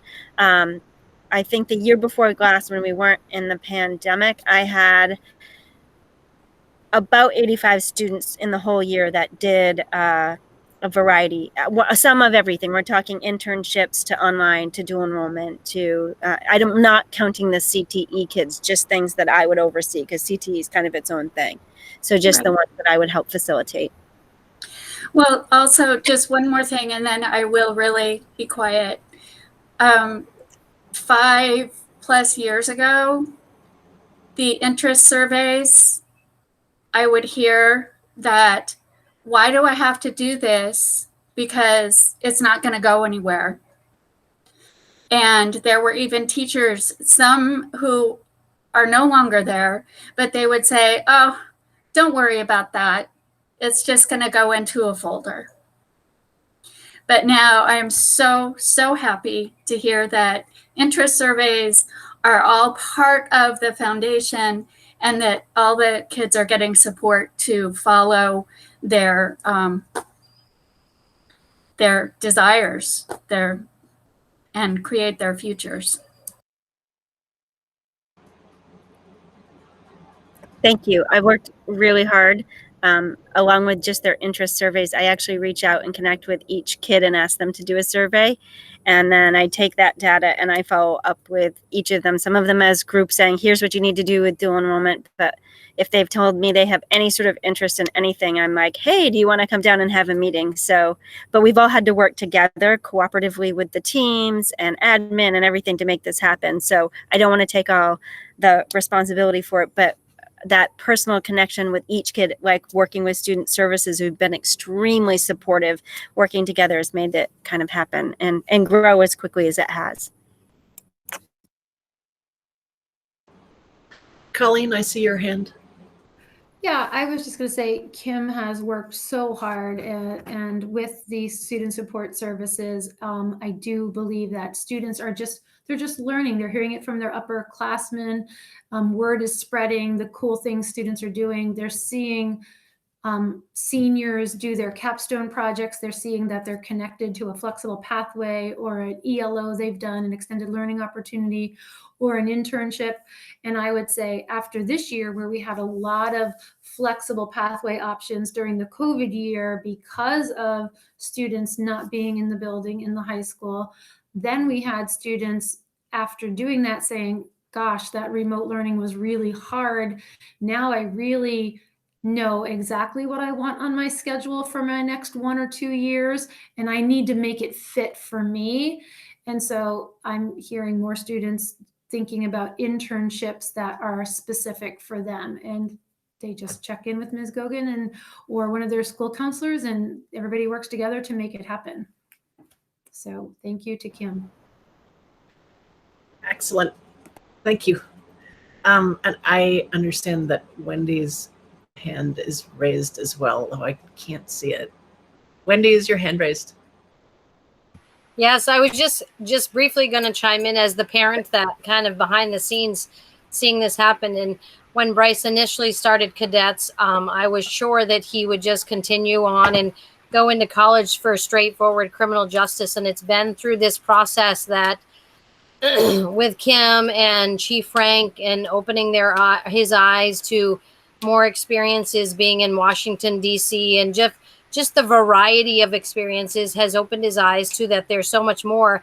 And I never would have thought he would have gone the path of IT, but that he is recognizing, through experience and through conversations with people that are in the field, that that's where the future is. And so he made adjustments himself and then was able to get the support of Kim and others to help him kind of navigate, okay, well, it's changed a little bit. Now, what is the next path? What can I take advantage of along this route now? So, easily you can change paths. And even if it's sort of the same general scope, you can still kind of bend and curve and take different miniature routes. So the fact that there's plenty of people in the building that are willing to walk that walk with him has been really good, so that he knew all of the options that were available to him and then made the choices that worked best for him. So we've been very pleased. Obviously, he has a great start, so I'm very thankful for that.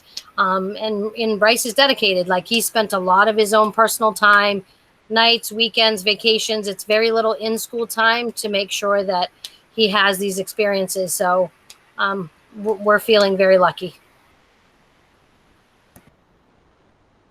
That's great. Thank you. Thank you for sharing that experience. And thank you, Bryce, for sharing your experience. Excellent.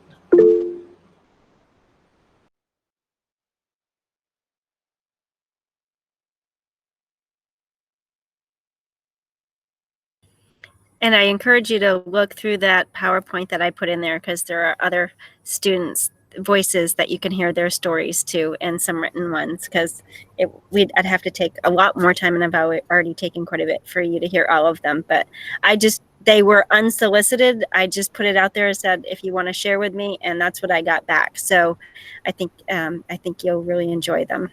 That's great. Thank you very much. Kim, I just quickly, Kim, I noticed when I opened the PowerPoint, maybe you've already gotten requests for access, but some of those videos, you needed access to be able to get at those videos. So there may be a way you can go in and change your settings on that PowerPoint. You don't have to Yeah, do it. David, I thought I had done that. I'll try to do it. It might just be the videos themselves because I'm pretty sure the PowerPoint's set that way. No, But I think it was just the video. okay, I will see what I can do to. I'm not a techie, guys, but I'll do my best. If not, I'll get them to Colleen and make sure you guys get them that some way, shape, or form. Yeah, Yes, let's get Larry on that. Bryce. Yeah, I know. I was gonna say I'll just go to one of the kids because they're the ones that help me all the time with that. Bryce can help you. Yep. Yeah, Bryce, you hear that? You're helping me. All right. Thank you both very much. That was excellent. Does anybody else have any questions or comments? Okay. The next item on our agenda is, oh, thank you for being with us, both of you. The next item is Mount Escutney School District goals. One of the things that I wrote a note to Amy about this earlier, but I had a talk with Coach Chrissy, who is I think he's the board chair in Hartford. And he told me that they have switched to, in order to gain more public participation, they have switched to having 2 meetings a month. They previously had 1 2-hour meeting, and now they have 2 1-hour meetings. And they're able to get a lot more done because they can split the agenda into 2 parts. One, which is just regular board business, like the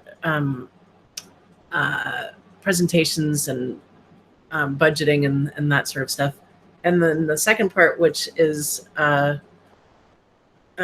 agenda items which the public may want to have input on. And I wondered whether we would be interested in splitting that up. It sounds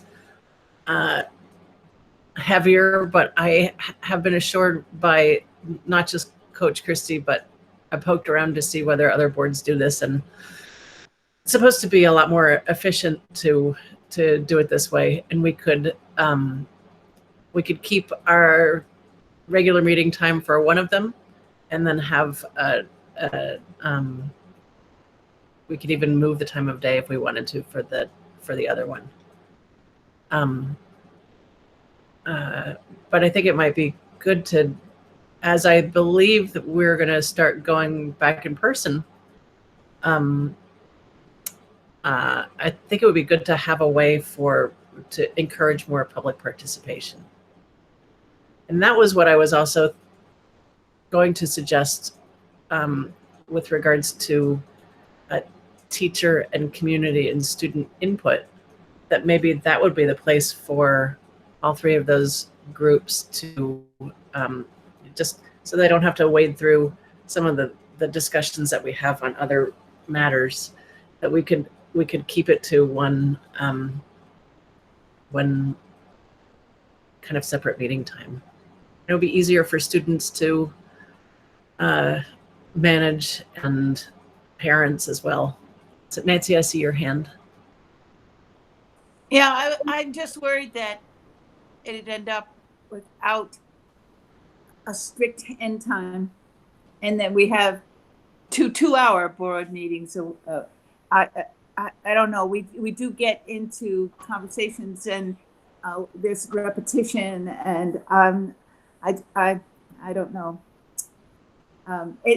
In theory, it sounds great if we could hold to just an hour, and Zoom makes it easier because there's no drive time. Because That's once right. we get So person, one thing we could do is have 1 1-hour meeting in person, and then the second meeting on Zoom. Well, that is a good idea because once you add the driving, you're already over an hour. I know. Yeah. I know. Does So- anybody else have any thoughts? Anybody? I am not trying to make this a heavier load. I am trying to make this a lighter load. I really am. But I'm also trying to encourage people to attend our meetings, which prior to the pandemic, we didn't really have people attending our meetings. So, and we've had a robust level of discussion on various levels, and we need that as we enter this next kind of phase of portrait of a graduate. And Bill, I see your hand.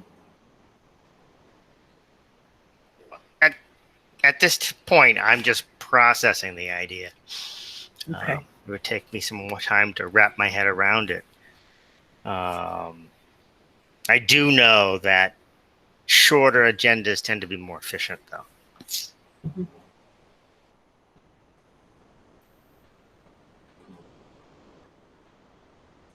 Anybody else? I can't see anybody. Hold on. Amy? Thoughts? Yeah, I thought I heard a couple of hands go up. Wait a minute. Hold on. Rebecca, I see your hand. It's funny. Over the weekend, I was talking with a community member who shared with me that a little bit about her impressions about schools, and she says, I really can't get in there. I mean, and I said, well, we have meetings. She says, well, that's not the only time I can make it. And we just chatted a bit, and she said, maybe one way for the school board to get more community participation is by opening up, the school maybe in the summertime when kids aren't there, a tour for community members to see what it's like in the building, because we really don't know what's going on in there. So I think it's just an appropriate conversation to have. How do you get the community more involved in these conversations, which are so important, and we're making such some extremely difficult decisions that affect everyone in the community: the children, the parents, the community, our budget. So like Bill, I'm also trying to wrap my mind around how do we do this. But I think that we definitely do need to do something, and so this may be a way to try something different. I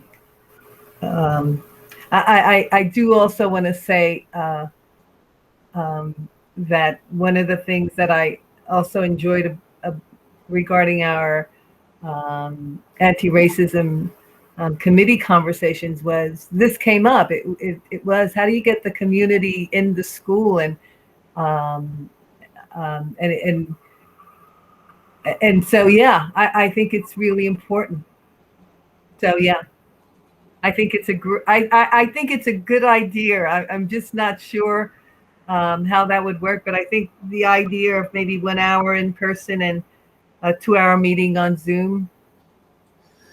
Well, I was just thinking that if we were able to collect the parts of any given agenda that are stakeholder parts, and then have that be kind of separate, so that, again, people who don't want to, we tend to put the presentations at the beginning and save the discussion items for later, and that's hard for people to have to. There's a lot to ask. So anyway, it's a thought, and I I hope that we consider it. As far as board goals go,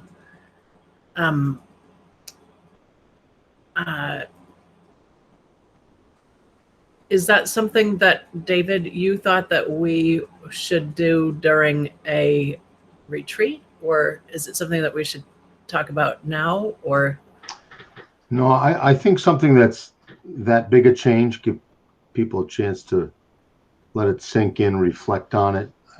I think that would be a good board retreat agenda item. You know, first of all, board goals would be a retreat agenda item, you know, which would be consistent with, you know, our strategic plan and an update on some of that at a retreat. But then also then talk about our meeting structure, I think could be part of that. Because I know there's been a lot of questions from administrators around remote versus in-person, and have we had more success remotely than we have in person in terms of public participation? I know your question was a little different around twice a month versus once a month, but I think this remote in-person is also a good conversation to have. And we've talked a little, well, I'll just leave it at that, because I know we talked a little bit today about hybrid models, whether or not we could set up something that was both remote and in person. And I know we've struggled with that in the past, but maybe there's a technology that would allow us to, but I think a retreat is a good time to talk about those things. I also feel, I mean, I think we can also agree that it's a lot easier to get some of this work done in person. Yeah, it could be, right. It could be. And the only other thing that I think about, not so much for myself, I mean, I did the commute for 9 years prior to the pandemic, and I'll do it again. I mean, I've appreciated being able to be online, but sometimes I do think about the other administrators. Like I know Colleen and Kate, for example, you know, they've got, you know, basketball. They already had a full on work day, and Right. we're asking them to be here until 8:30 at night. Right. I know. Yeah. I know. And that's just another thought, you know. And it's a lot to ask, but I also say that you don't have to, I'm not asking you, David, or you, Colleen, or Kate, or Jennifer, you don't have to do it. I mean, it's not a requirement. I think we can handle it, and you can watch a recording if you know, we could work that part out too. I think it's worth the conversation. I certainly like the idea of shortening the meetings. 2 1-hour meetings are a lot better than 2 2-hour meetings. It's a lot. I think so. I think so. I think it would make it. I mean, it might take a couple of times to get it whittled down to 1 hour, but I'd be willing to put in the possibility of, because they're easier to schedule, they're easier to remain focused on, and there's a lot of advantages to them. Just saying. Amy, do you have any thoughts? Chris, do you have any thoughts? No. No comment. Okay. Chris, are you still here? I'm still here. Yeah. Okay. Yeah. I don't see you up there. You are. I haven't been voicing a lot of opinion, and you know the reason why. But I think if you really can stay to a single hour, that it might work, though it makes it more complicated for people. For people like me, I have other evening activities that meet at various times and things like that. So it's sort of like now you're adding, it may be only an hour long, but it's still another meeting in another evening. Yeah, and but that's part of the reason why, you know. No, I agree. But we could also move the time of day too, if it's only 1 hour. Yeah. Yeah. Somewhat. That would make it somewhat easier, but obviously you're still got to try to accommodate the public and the timing for them.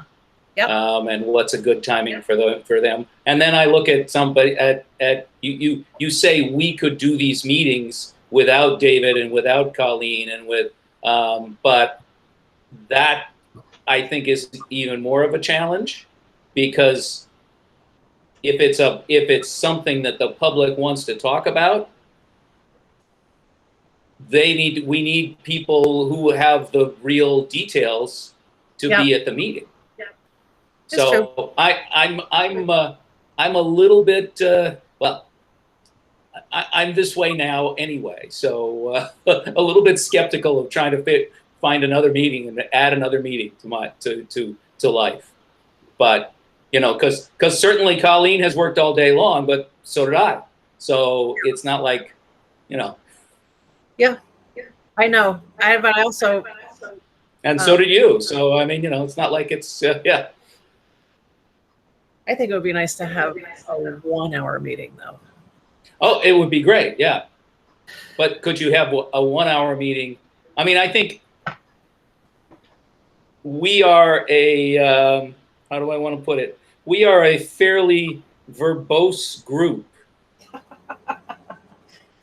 So some groups, you know, the folks in Hartford, I don't, maybe they just talk less and it works, but. No, they don't. I don't know. They you know. don't. Amy? Amy? Well, what I was going to say along those lines is that we have a hard time keeping our 2 hour meeting to 2 hours. Right. And we would have to have it scheduled to, we're going to spend 5 minutes on this and that is it. And you would have to be able to say, nope, 5 minutes is up. We're moving on to the next agenda. And we all know how our public can react to that. If any of you were at the SU meeting that we had last, whenever that was. Yes. So it would have to be a really tight agenda, and the agenda would have to be followed very closely. And just, Chris, were you on the board when we did have 2 meetings a month?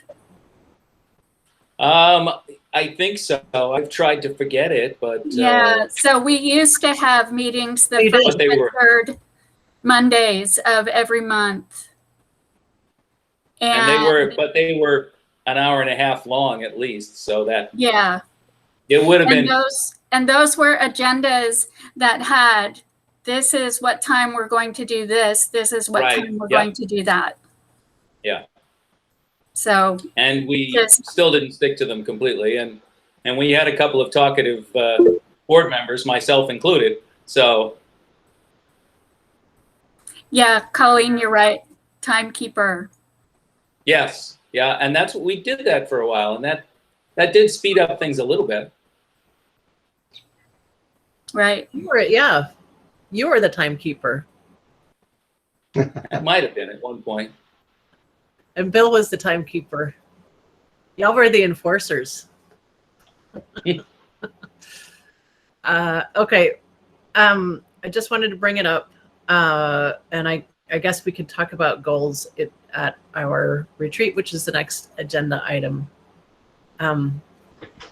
Is there I'm really not available until the end of July. Except for the first week of July. So I'm out of town for a couple of weeks.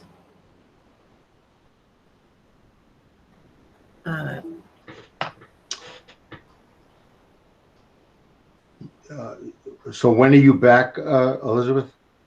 I'm not back until Sunday the 24th.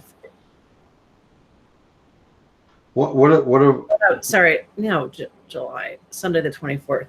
We leave on the 8th and we come back on the 24th. And how about the other board members? Are there any absolute times you're just not available?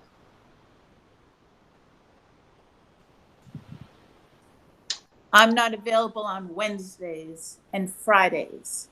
Well, maybe on Fridays. I think the administrators are going to take the end of June, and then, as somebody already said, I think we're back in this, most of them are back in the saddle when summer academy starts. And so I think July and early August, I don't know if there are exceptions to that, are fine. We could meet on Monday, July 5th. I mean, I could meet that day. can't meet on the 6th, and we leave on the 8th. Yeah, I think the 5th is technically the holiday. Right. Amy noted that she wasn't available for anything until August. Okay. That's helpful. Well, maybe we should look at that first or second week in August.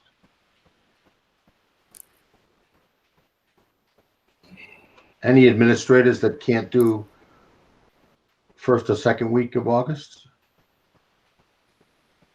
So that would be, actually, we meet. David, the first week of August is the Vermont Principals Association conference. That's that first week, right? Yes. Yeah. So it would be better the second week. I do know there have been times, Amy can correct me if I'm wrong, there have been times when we have not met in July, just because it's such a crazy time. People want to get vacations. The vacations are all over the place. So then we could meet, we could just do an extended retreat time in August, maybe the second week of August. And those have usually started a little earlier. We've sometimes done a potluck. We've sometimes just had it, we've had it catered. We've sent out for pizza. I mean, so if you want to look at something like that, and that's a good time to just have open conversation, update on strategic plans, those kinds of things. Talk about next year's board meetings. I've got a proposal. Go ahead. Let's forget about July. That's a good proposal. Then in August, we have a place where we could have a nice picnic and hang around outside and have it outside, an actual retreat. We haven't been in the same room with each other in so long. Oh, I think that would be great. So we're talking about the week of the 9th. Yeah.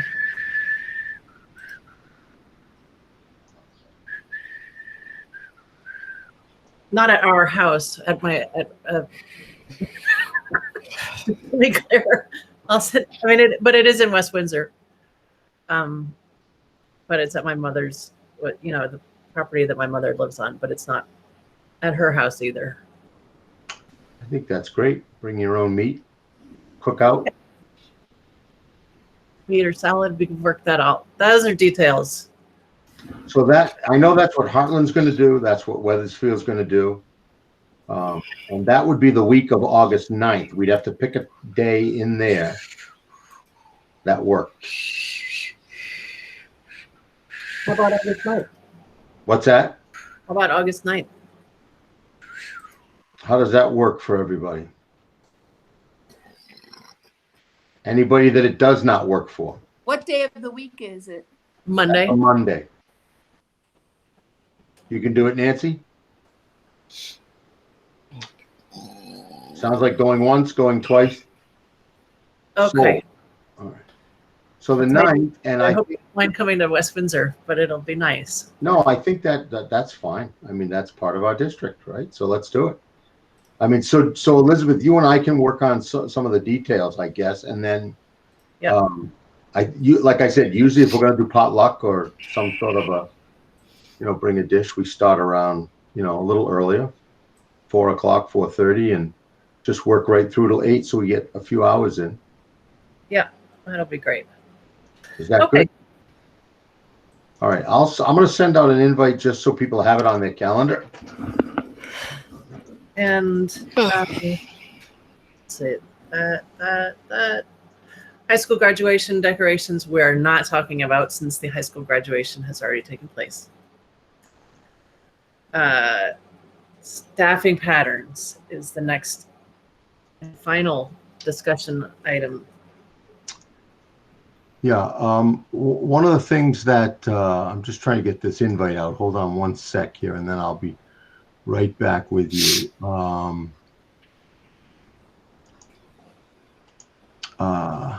right, I think we're good there. All right. We're almost there, everybody. Yeah, we're almost there, exactly. All right, here we go. I'm going to send this out now. So you'll get the invite. I think that went to the right date. I don't know. Let's hope. Let me go there. I'm going to present my screen. Oh, yeah. Okay, we're good. Yeah. So anyhow, I'll just introduce this topic in the sense, and then I'll turn it over to one of the administrators. We've been doing a lot of talk about middle level and how we want to staff middle level, whether or not we want middle level to be 6 through 8 or 5 through 8, and just kind of looking at, if we really want to have a robust middle school, what would that look like? So that was one conversation that was going on. And then all of a sudden that, sort of not totally last minute, but more or less last minute, we had two teachers resign or leave. One did not sign the contract. The other left at Albert Bridge. So that provides opportunity that if we were going to do anything with staffing patterns, or we were going to talk about that, it wouldn't involve necessarily a reduction in force or a teacher having to move. So what Colleen and Kate and Jen did was they just wanted to we wanted to look at the numbers and just see what, before we go out and hire a teacher, whether or not we wanted to talk about this. And I think this is strictly a board conversation. It's not, I don't want anybody to take any of this as a recommendation or here's what we think. I know the four of us have thoughts on it and we'd be glad to express those if asked. But so I don't know who's going to, is it going to be Jen or Colleen who wants to? I'll share my screen. We can share the talking through it. Okay, good. And we did, by the way, there were two people I said who we have already hired one because we do certainly, there's no talk of anything grade 4 or below, but the real question is 5, 6 and what we want to do with that. So Jen, do you want to talk folks through these numbers? Sure. So all we did was put it out there in a couple of different scenarios based on the numbers that we understand that we are projecting anyway for next year and the years following. So this first section is simply staying status quo, what we planned back in October, following through. So in grade 5 for Albert Bridge, there before, but you guys can see the numbers. Windsor grade 5 would have 24 kids. 6th grade, 5 at ABS, 27 Windsor. 7th grade, they're already blended, so there's a total of 35, and grade 8 is 55.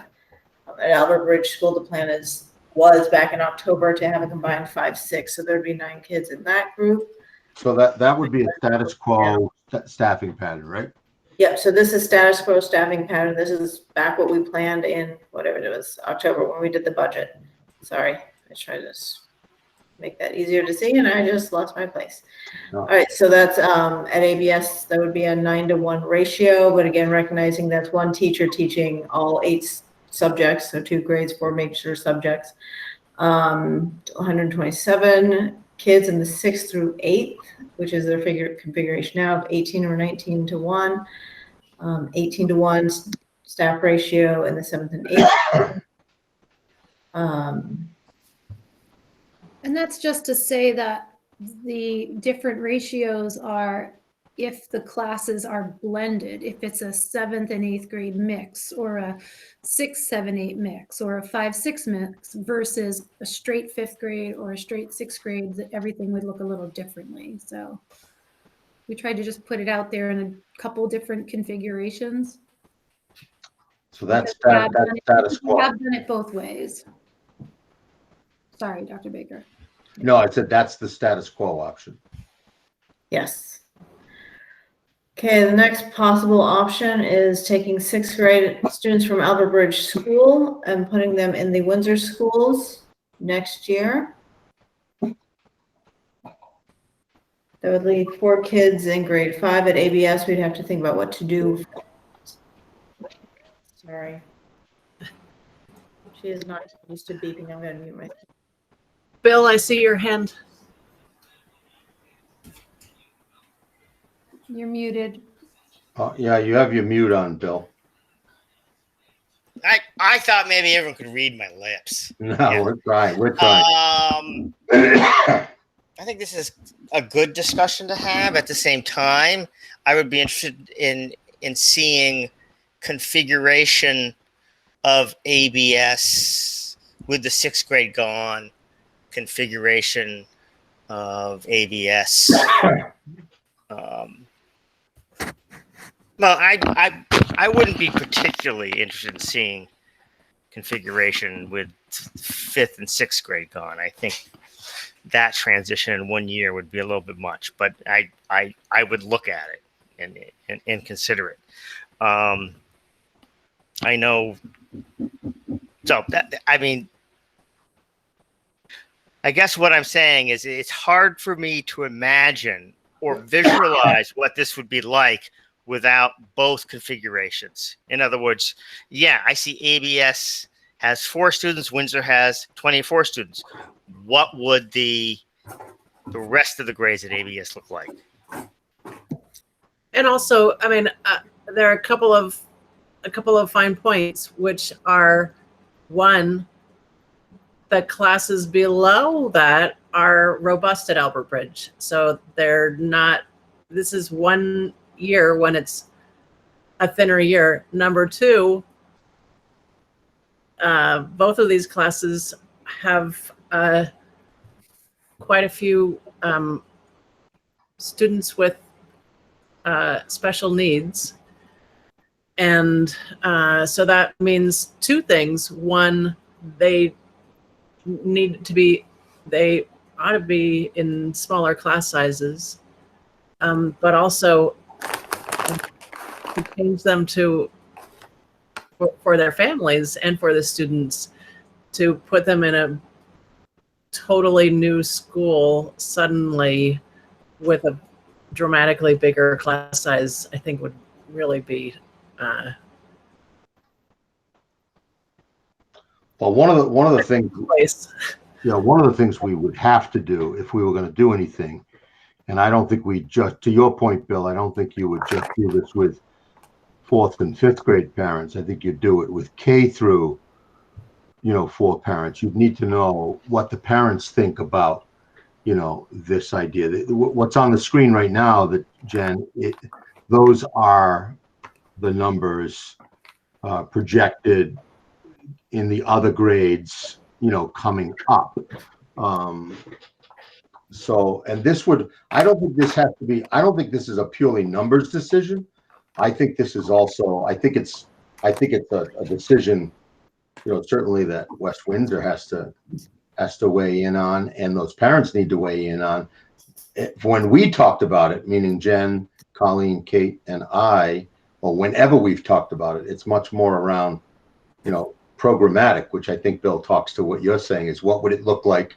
What are the configurations if you took 6? What are the configurations if you took, 5 and 6? And how does that make it better, or how does that make it worse? Programmatically, not so much in terms of whether somebody wants to travel to Windsor or not, but how can you provide the most opportunity to those kids? That's really the question. Right. And this plays into something that really got interrupted by the pandemic, along with many other things, is the fact of, discussing what it might look like to have a preschool within Albert Bridge. Yeah. I mean, there is a need in the area for preschool placement and daycare coverage to attract individuals, and or another transitional K. We've talked about, the need. We could probably stand to have 3 transitional Ks in our supervisory union. Yeah, we have talked about that. You're absolutely right. What prompted the discussion tonight is that we are searching for, and Jen has a few names. I mean, we hired a 3-4 teacher because obviously you're not going to pull 3rd and 4th out of there. We have not hired a 5-6 teacher yet. Jen has names. I don't know whether or not at this point we found anybody licensed, but we're working on that. But it just got us thinking, we've got 9 kids. We'll have 11 the year after that. We'll have, 13 the year after that. I mean, that was it, just in terms of, is this a good time to talk about configuration and see what parents think? or want to do, or should we just leave it and hire a teacher? That's really the question. I think it would be wiser to yes, have the discussion with parents, sure, but have it not be in response to what's coming up next. I mean, this is very to me, this is very numbers oriented, and it's not an intentional contemplated move. And I don't think it's a good idea to, I mean, it's not going to be, you can't undo this move. No, you wouldn't. You wouldn't. Right. It would be a poor choice to do it and then undo it. No, you don't want to undo it. I think this is a wonderful discussion, but I don't foresee it being possible to accomplish it before the decision. There's no way you're going to accomplish it before the decision has to be made. Okay. And so, and there's no way it's going to accomplish even before the start of the next school year. And so I think, David and Jennifer, you're definitely on the right track, that this consideration brings up the topic of what is configuration going to be like?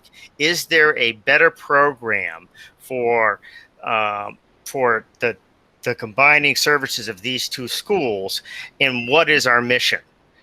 And that is probably something we should decide upon as a district goal for next year. To come up with the data, the input from the community, all that stuff over a year or two. This is not something that is any way going to get resolved next year. I mean, we're not even meeting until August. Yeah. Right. I mean,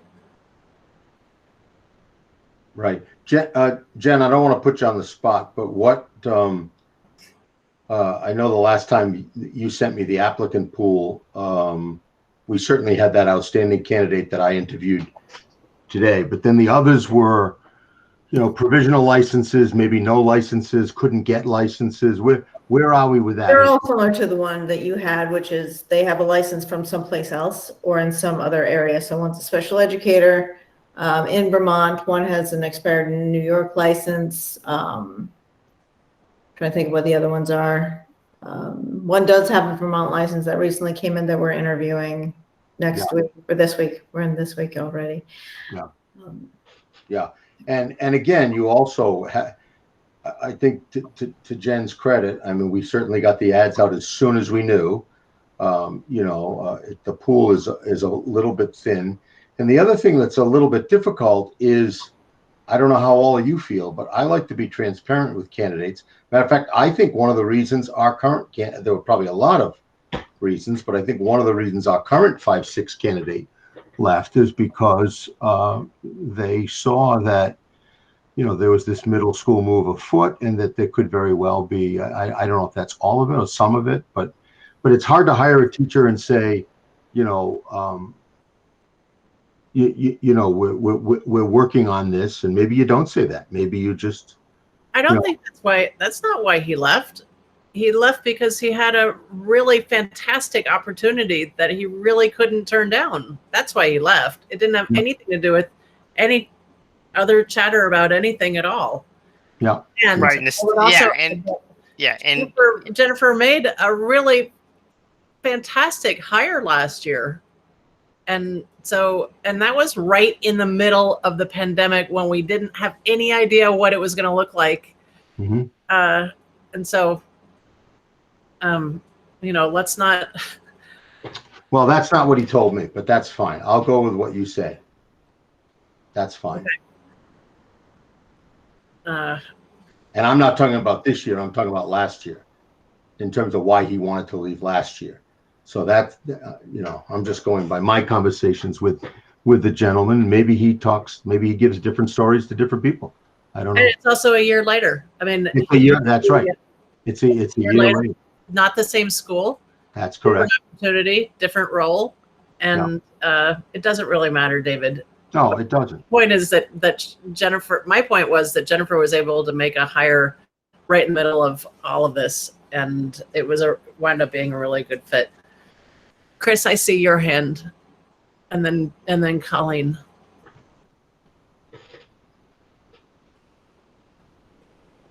Chris, is that a legacy hand? I'm sorry, you there was a gap. I didn't hear the Chris part. Okay. Sorry. But I would agree with Bill. You know, you could do this. I mean, from a purely structural standpoint, it seems like a good time to make the transition if you think the transition is what you want to do. But if you want the people in, I mean, and I'm just guessing because I'm in Windsor, but if you want the people in West Windsor to get behind this, to at least be okay with it rather than against it, you need to show them why there's value in changing this. And right now, the average person doesn't understand that necessarily what the pluses are of having more students with a teacher or access to more things. They pretty much only think about, well, I want my kid close by, and I want my kid to have a teacher, and the single teacher with a small class seems like the best idea. But if all you're offering is just that one situation, maybe there are other things. But in order to have buy-in from people in West Windsor, you're going to have to do more.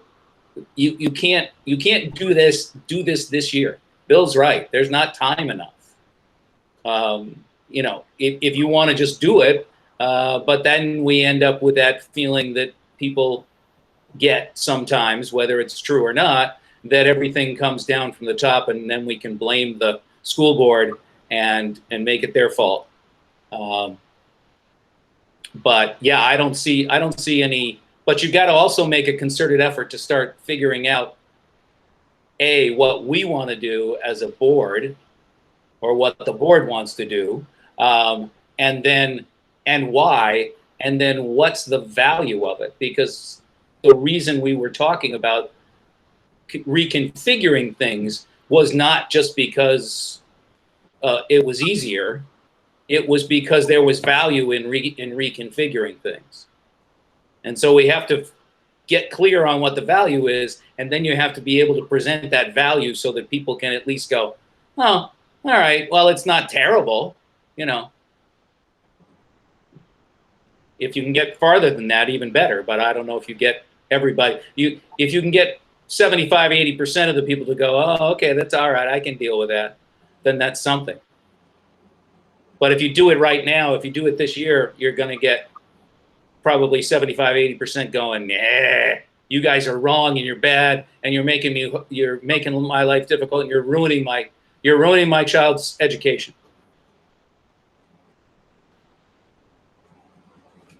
There you go. Thank you. Amy here, just bursting in. I am with Chris and Bill. I think that doing it right now would, any sort of goodwill that we have had for the last 3 years, it would come crashing down. Every fear that anyone has ever had that some big something is going to be taking over and taking things away, that would be kind of feeding into that fear. So we need to be very careful. And I really like the way you phrased that, Chris, that we have to communicate the value of making the change. And the people who are affected have to agree that that is a value.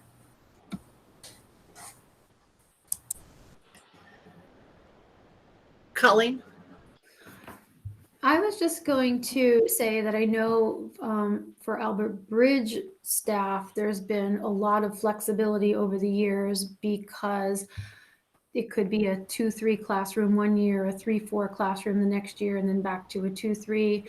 And one of the ways we had planned to think about that similarly here at Windsor, to plan for bubble years, because this year we had the large second grade, and we, due to COVID, had the ability to make a great change in staffing so that we could have that third classroom. But we planned to hire a primary looping teacher whose role would be to always fill the bubble and know ahead of time that the position is a K bubble this year, a second grade bubble the next year, a third grade bubble.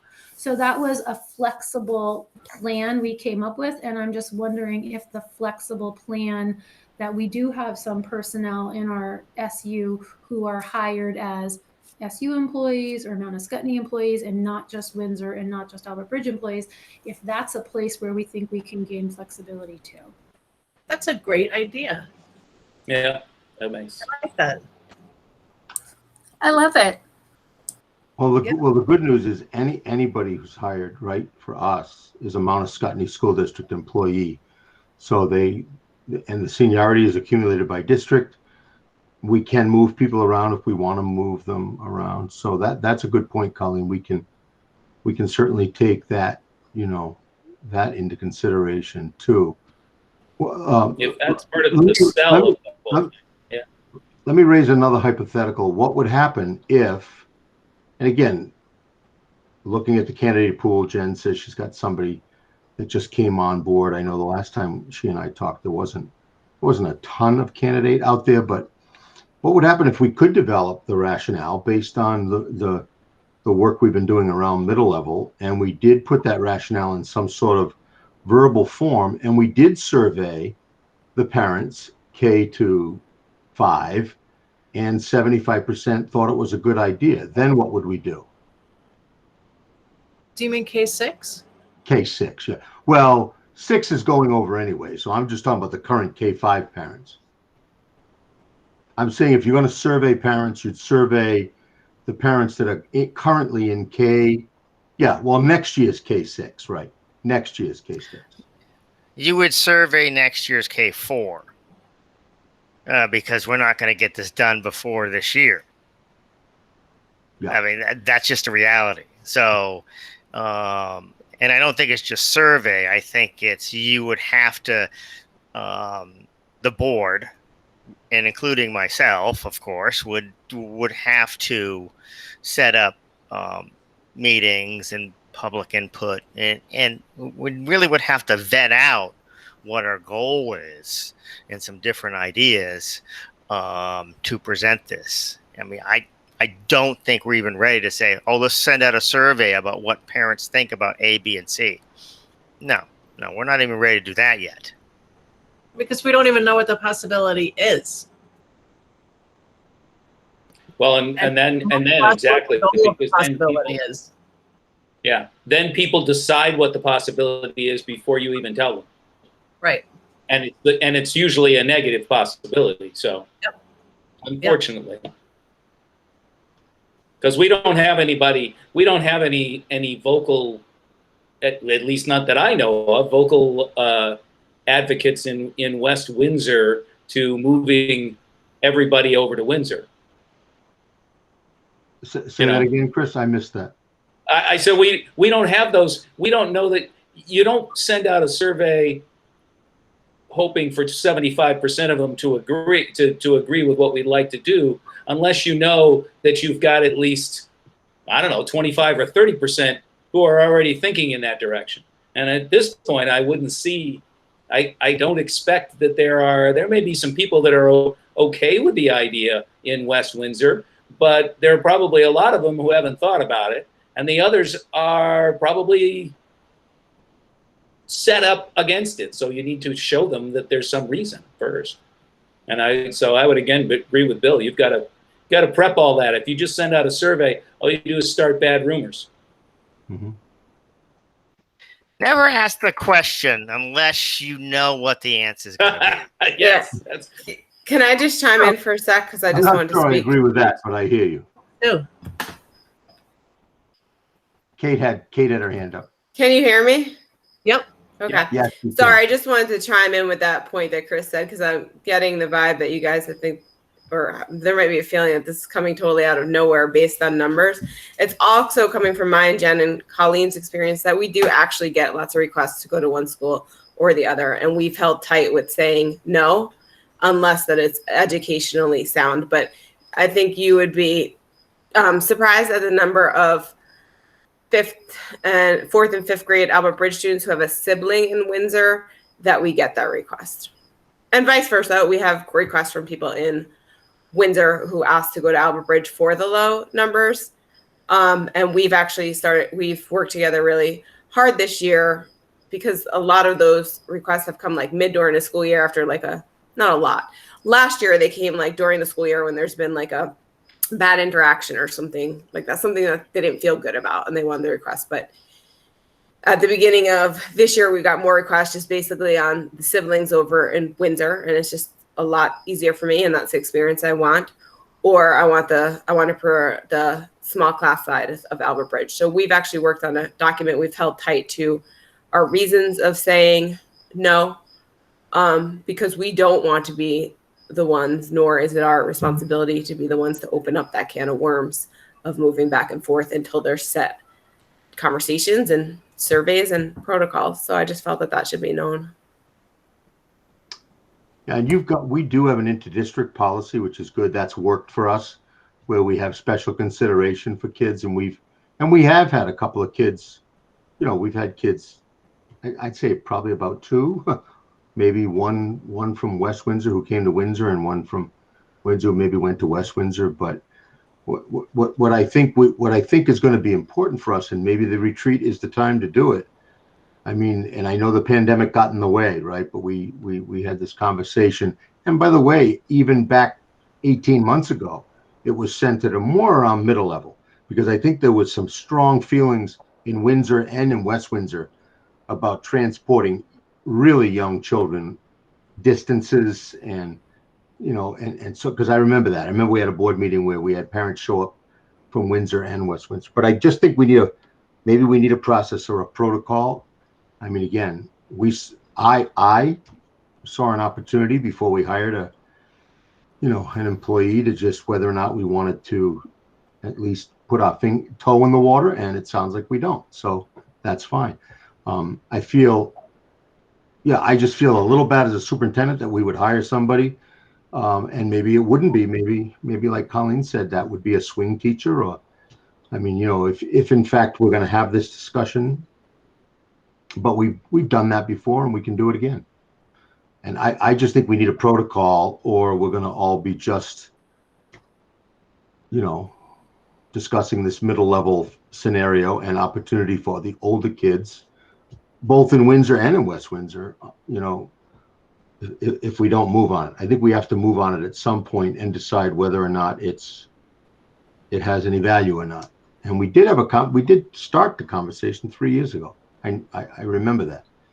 I don't know what we called it at that point, but I remember we had a committee set up to do that. Then the pandemic hit, and that was tough.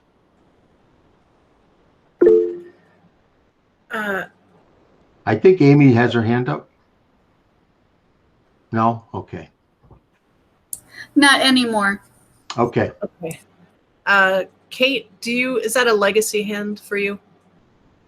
Yeah, I feel like the unmute and hand button should be one and the same, so that when you unmute, your hand goes down. Wow. On Zoom, it is on your. You just press the space bar. Yep. See. Send that to Google. I will. It's got potential. Okay. And I can't see everybody on here, and so I don't see either Nancy or Rebecca. Do Nancy or Rebecca have any comments or questions about this? They are on here. Okay. I really appreciate it, though, what Kate mentioned. Apparently, it's a discussion that the principals have had.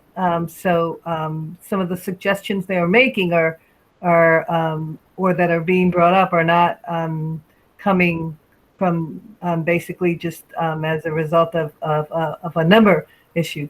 On the other hand, I think that, yeah, you do want involvement from the stakeholders, meaning the parents of West Windsor that it will affect. And okay, anything else on this subject matter? No, okay. Items for action. We have, Chris, do you want to, Chris has decided that this is going to be his last meeting. Yeah. I resisted for a while, even voicing my opinion, but I couldn't help myself after this long. I looked it up. I was just sort of curious, but I started in 2008, and the only one that was here before me was Amy. And my hat's off to you, my dear, that you've been able to stick this, and you've done so much. And you've been my inspiration for most of it, and there was certainly the reason I got on in the first place.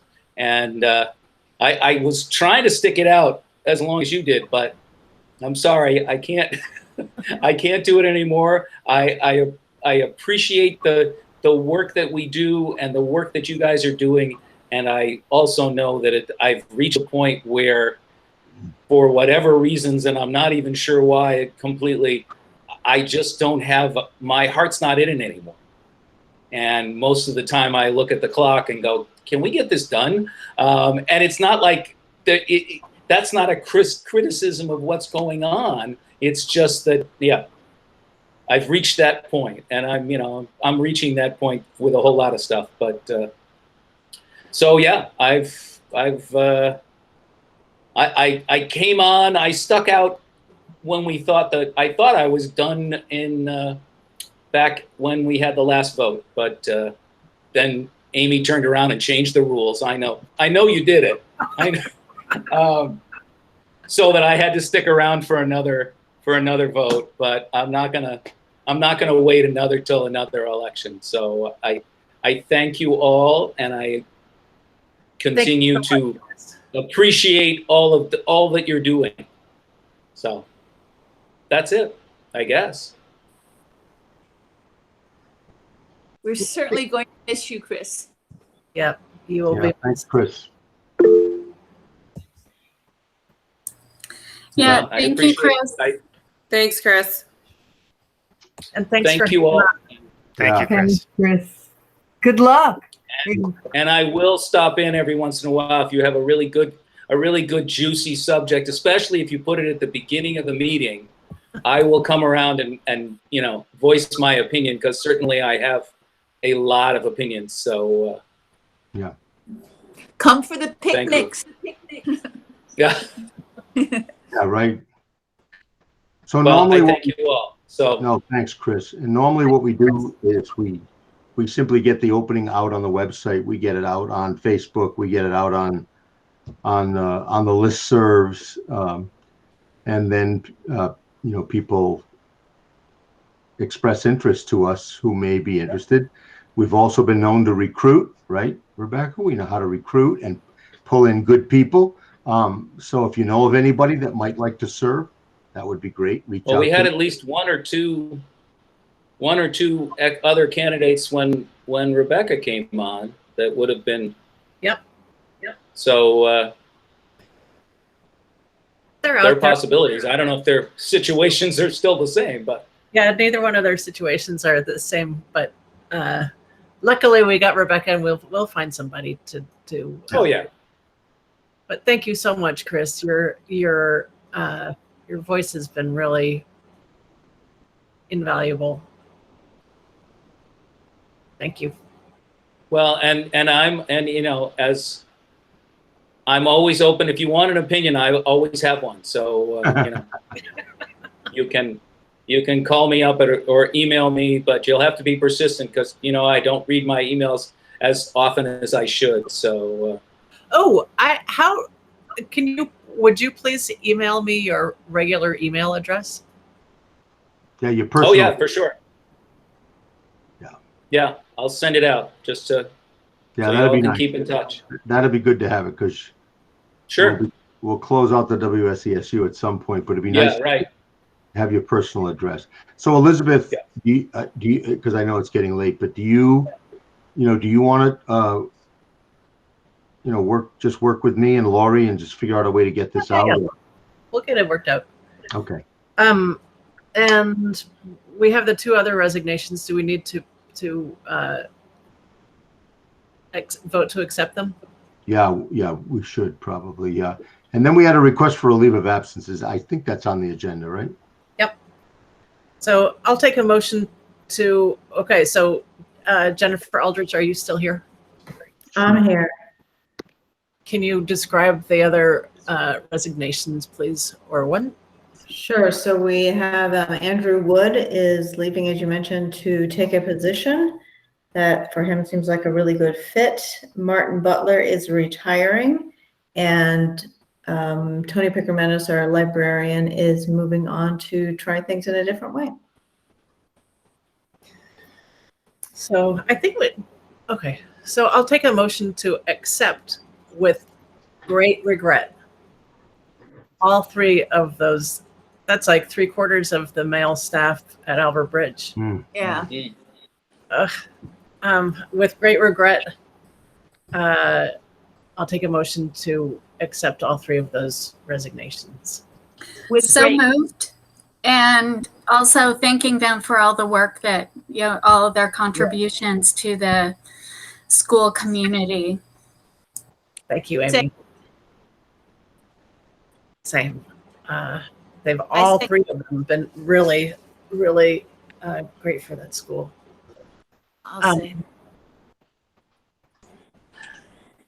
So did we have a second? I did. Second. Okay. So all those in favor of accepting the 3 Albert Bridge resignations, please indicate by saying aye. Aye. Aye. Aye. And then we had a leave of absence as well.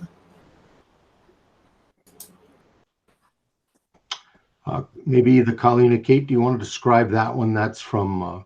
Oh, sure. I can do that. Rob Johnstone, who's a high school ELA teacher's wife, is going on a 2-year trip to Dubai, I believe. And he wants to be able to go visit her. He discussed it with us first. We thought that a larger chunk of time would be, not half a semester. So either a semester or a year. So he would like to go the 2nd semester of the upcoming school year. And we already have a plan in place to cover his leave. So we gave him our blessing, and I believe David did too. Mm-hmm. I met with him. He's been a good player in our building, and I think it would be great experience. He'll bring a lot of those experiences back. Oh yeah, he teaches World Lit, so come on, it's like a perfect fit. So this will be a perfect opportunity for him to, and a leave of absence doesn't require any payment. So he knows that all he does is he guarantees himself a job when he comes back, and so we think we owe him that. So I think the board would just approve Rob Johnstone's leave. That would be a motion. So I'll take a motion to approve Rob Johnstone's leave of absence. So moved. Second. Okay. And all those in favor of approving Rob Johnstone's leave of absence, please indicate by saying aye. Aye. Aye. And that's it. We're at the end. Do we need to set an agenda right now for the